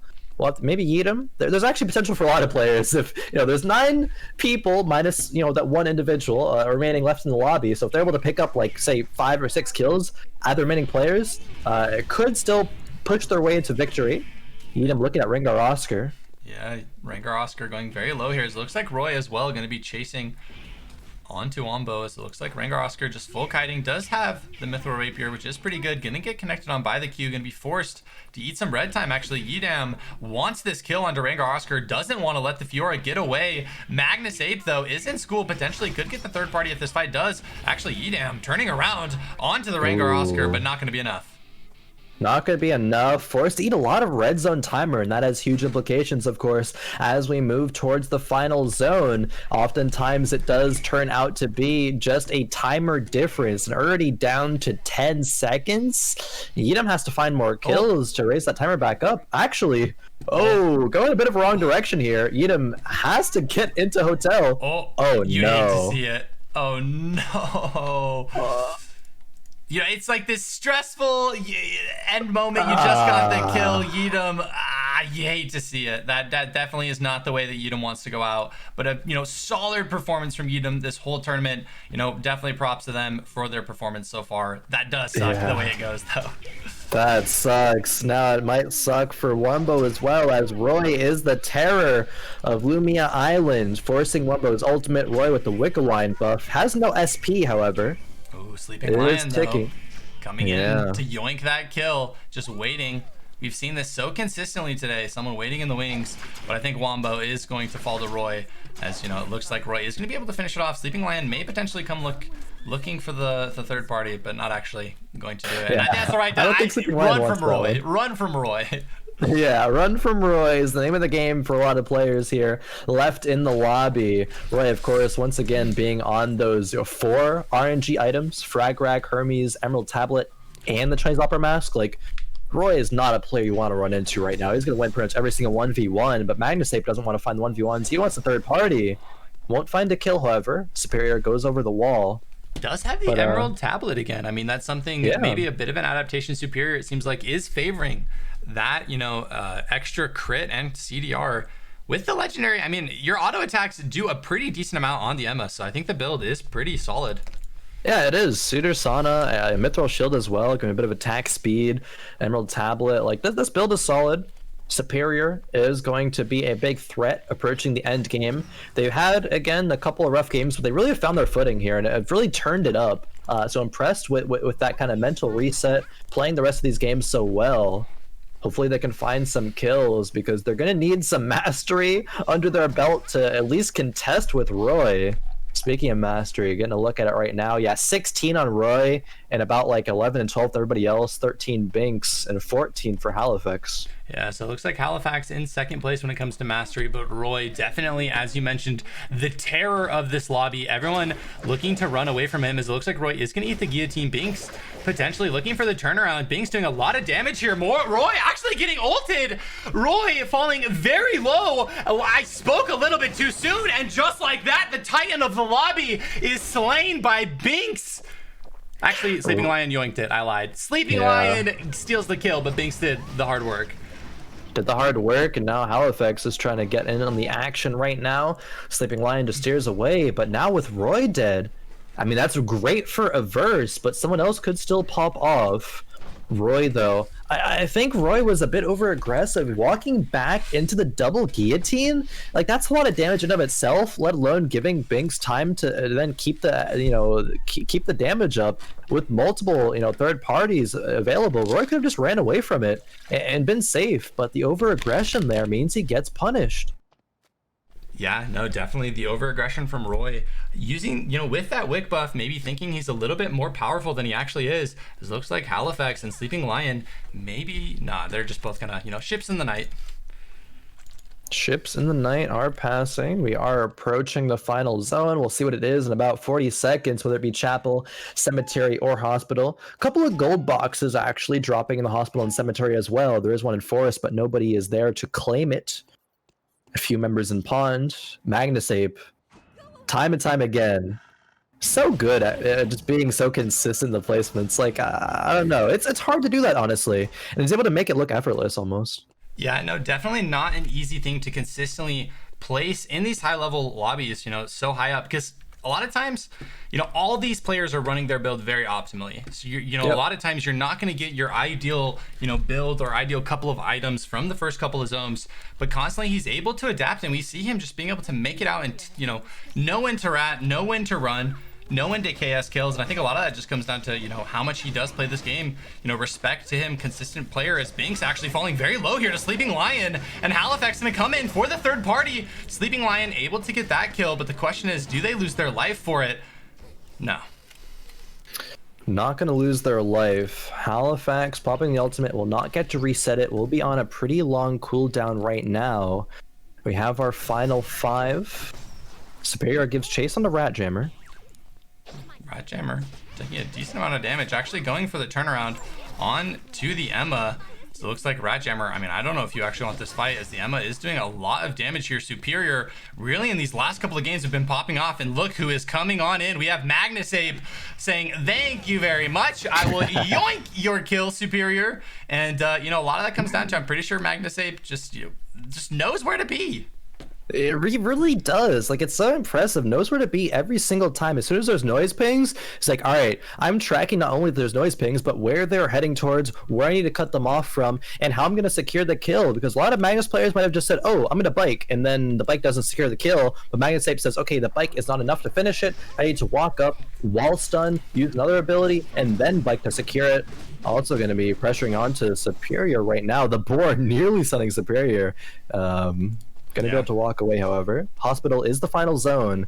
Gonna be needing to be there in 30 seconds, but Sleeping Lion and Halifax. Yeah, getting into a bit of a scrap here, and we're down to 4 players remaining. This is game number 5 of the grand finals of the 30K Eternal Clash. Thank you all for tuning in.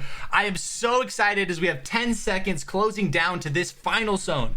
Halifax, Sleeping Lion, Magnus Ape, and Superior. Who is going to be the final victor? Who is going to win this lobby and raise their self in the standings to potentially, challenge a verse for that first spot?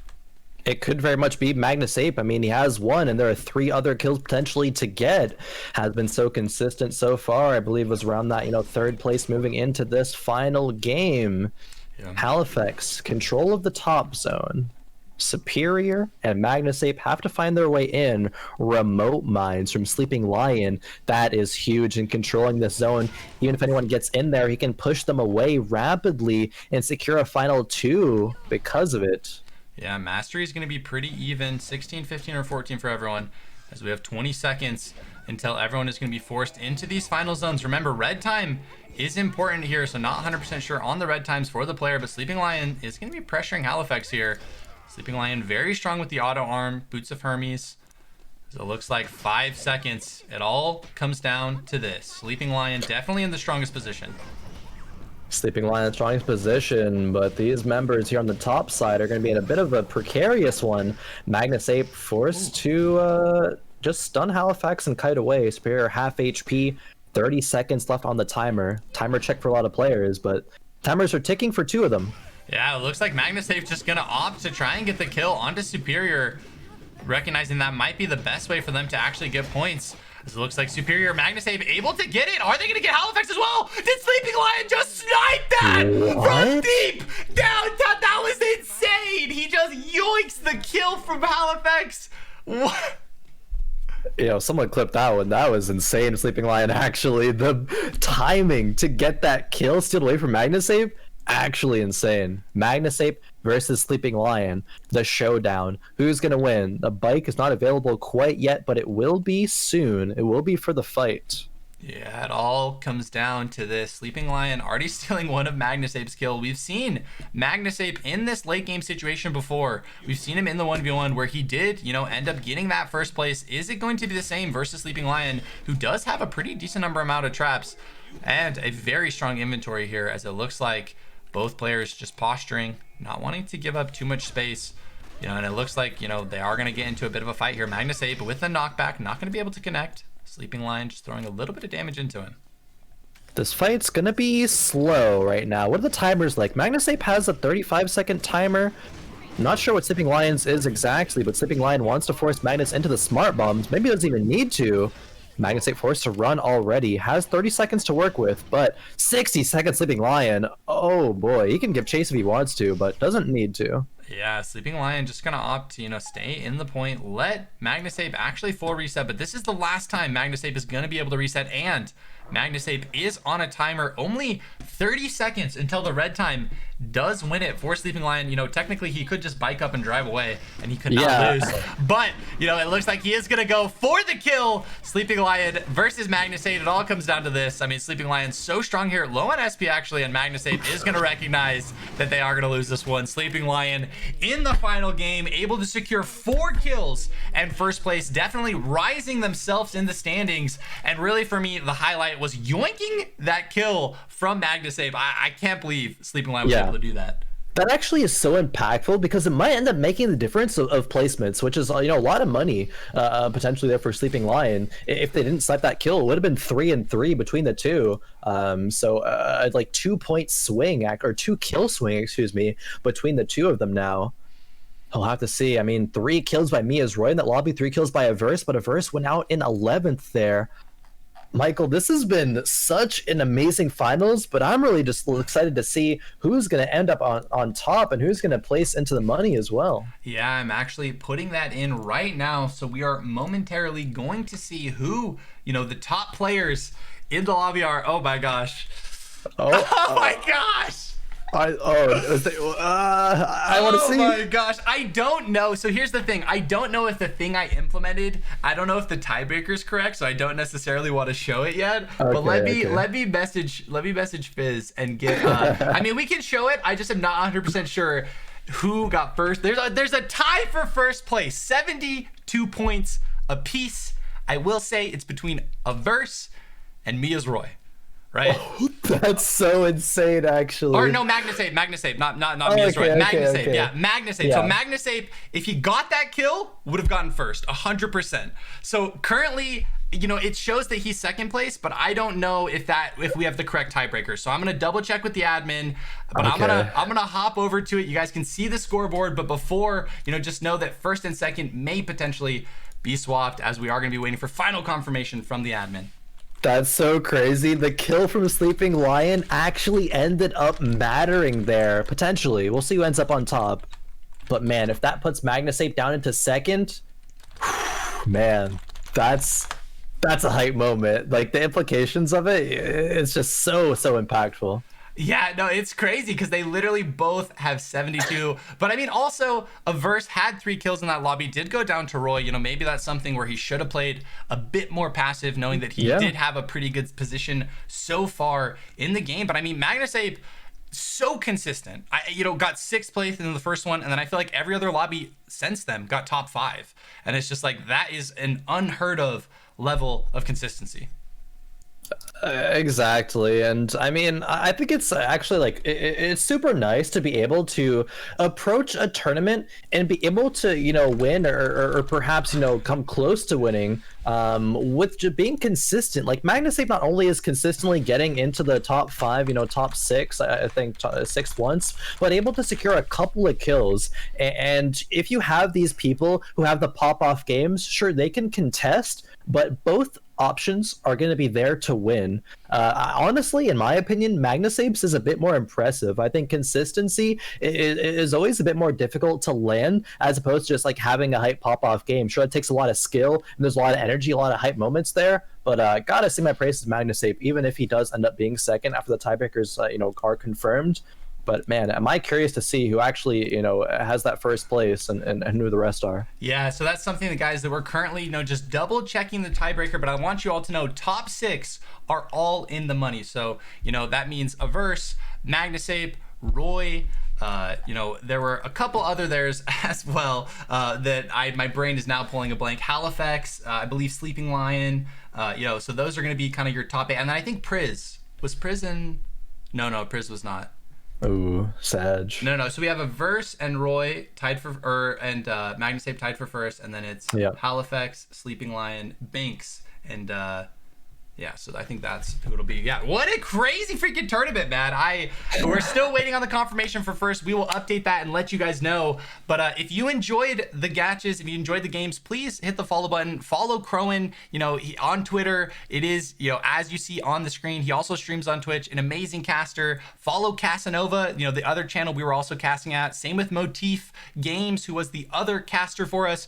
Shout out to everyone that was a part of this event. Really, thank you all for making this awesome. And I hope you all enjoyed it. If you did, please join the Discord and let us know and give us that feedback, as we are just waiting on the confirmation of who actually got that final victory. Do you have it? Is that what you're laughing, man? Or no, I'm laughing at Gunner's comment in the chat that can we change the tiebreak rules to if your character is lower on the tier list, then you win the tiebreaker. That's so funny, actually, because it is very impressive to, with a typically like lower tier character, quote unquote, and still come out on top here, like Magnus Ape with the Magnus, of course, contesting a Hedgen for that spot. Like that is pretty impressive. But yeah. I've already sung my praises for Magnus Ape, of course. Don't want to beat it down to a pulp.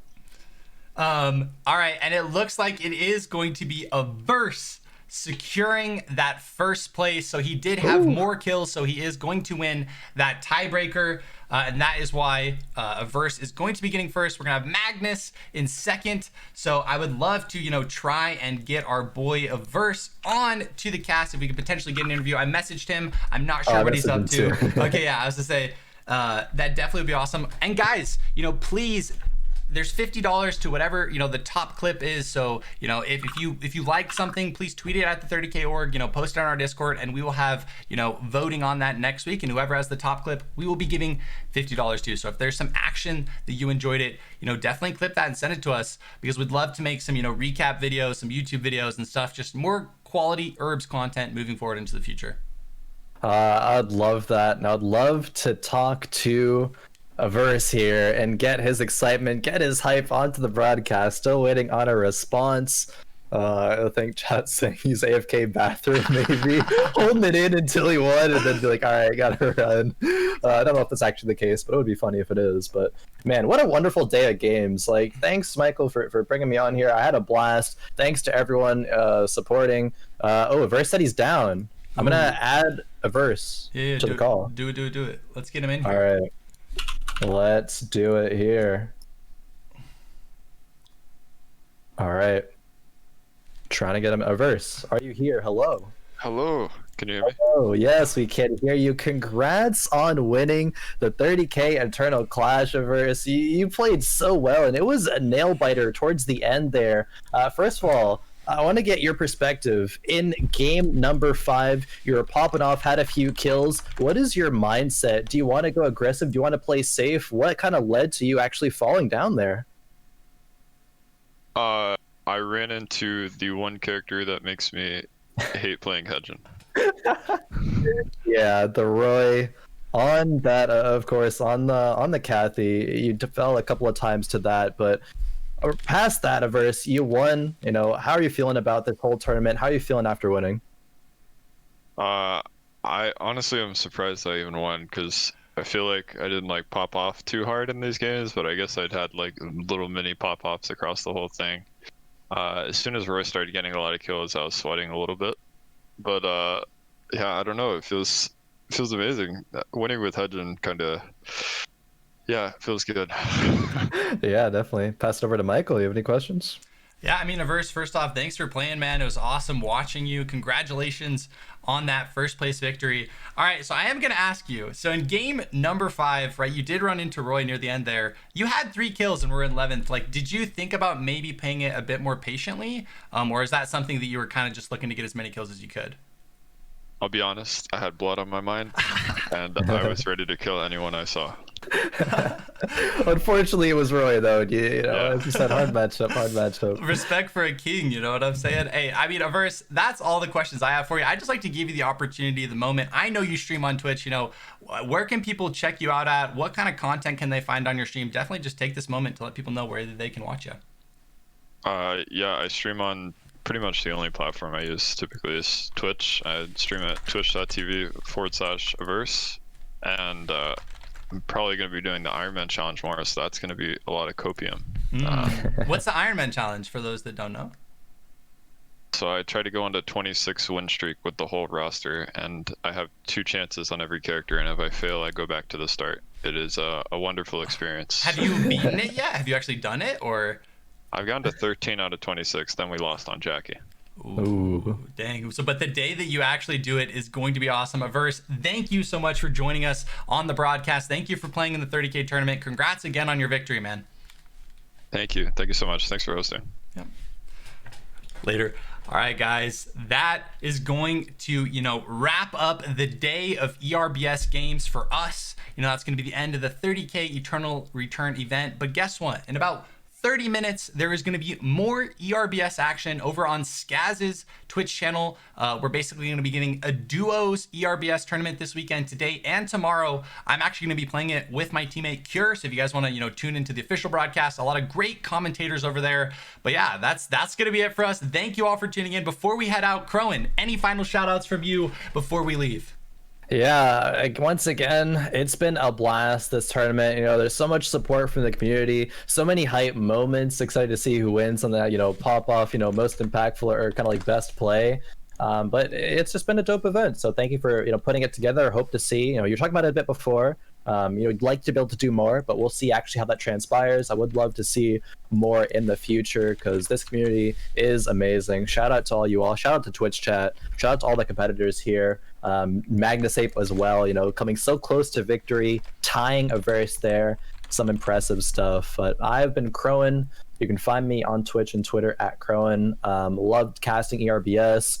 Gonna be probably casting some in the near future as well. I don't know if everything is announced yet, but hopefully share some good news with you guys. Leaks! Coming soon. Yeah, leaks. They're teasing, a little bit of stuff, but yeah, just thanks for having me, Michael, and it's been a blast. Of course, man. I look forward to more broadcasts in the future. Chat, that's gonna be it for us. Again, one more time before we go, shout out to our sponsors, Challenger Mode. Thank you so much for providing this tournament prize pool for the players. Definitely loved using their space. Ran into a couple of issues, but looking to in the future use that 30K space more. So definitely go check it out. Join the 30K Discord if you guys would like to give us some feedback. That would really help us. And then I also stream pretty consistently on Twitch on this channel. You can check out my Twitter at MichaelUdall, but also please check out 30K.org on all social medias. And we are going to be heading on out. I'm going to send you all over to the tournament winner, Averse. So I'm going to be hosting you over there. Appreciate you all, and I look forward to the next 30K ERBS tournament.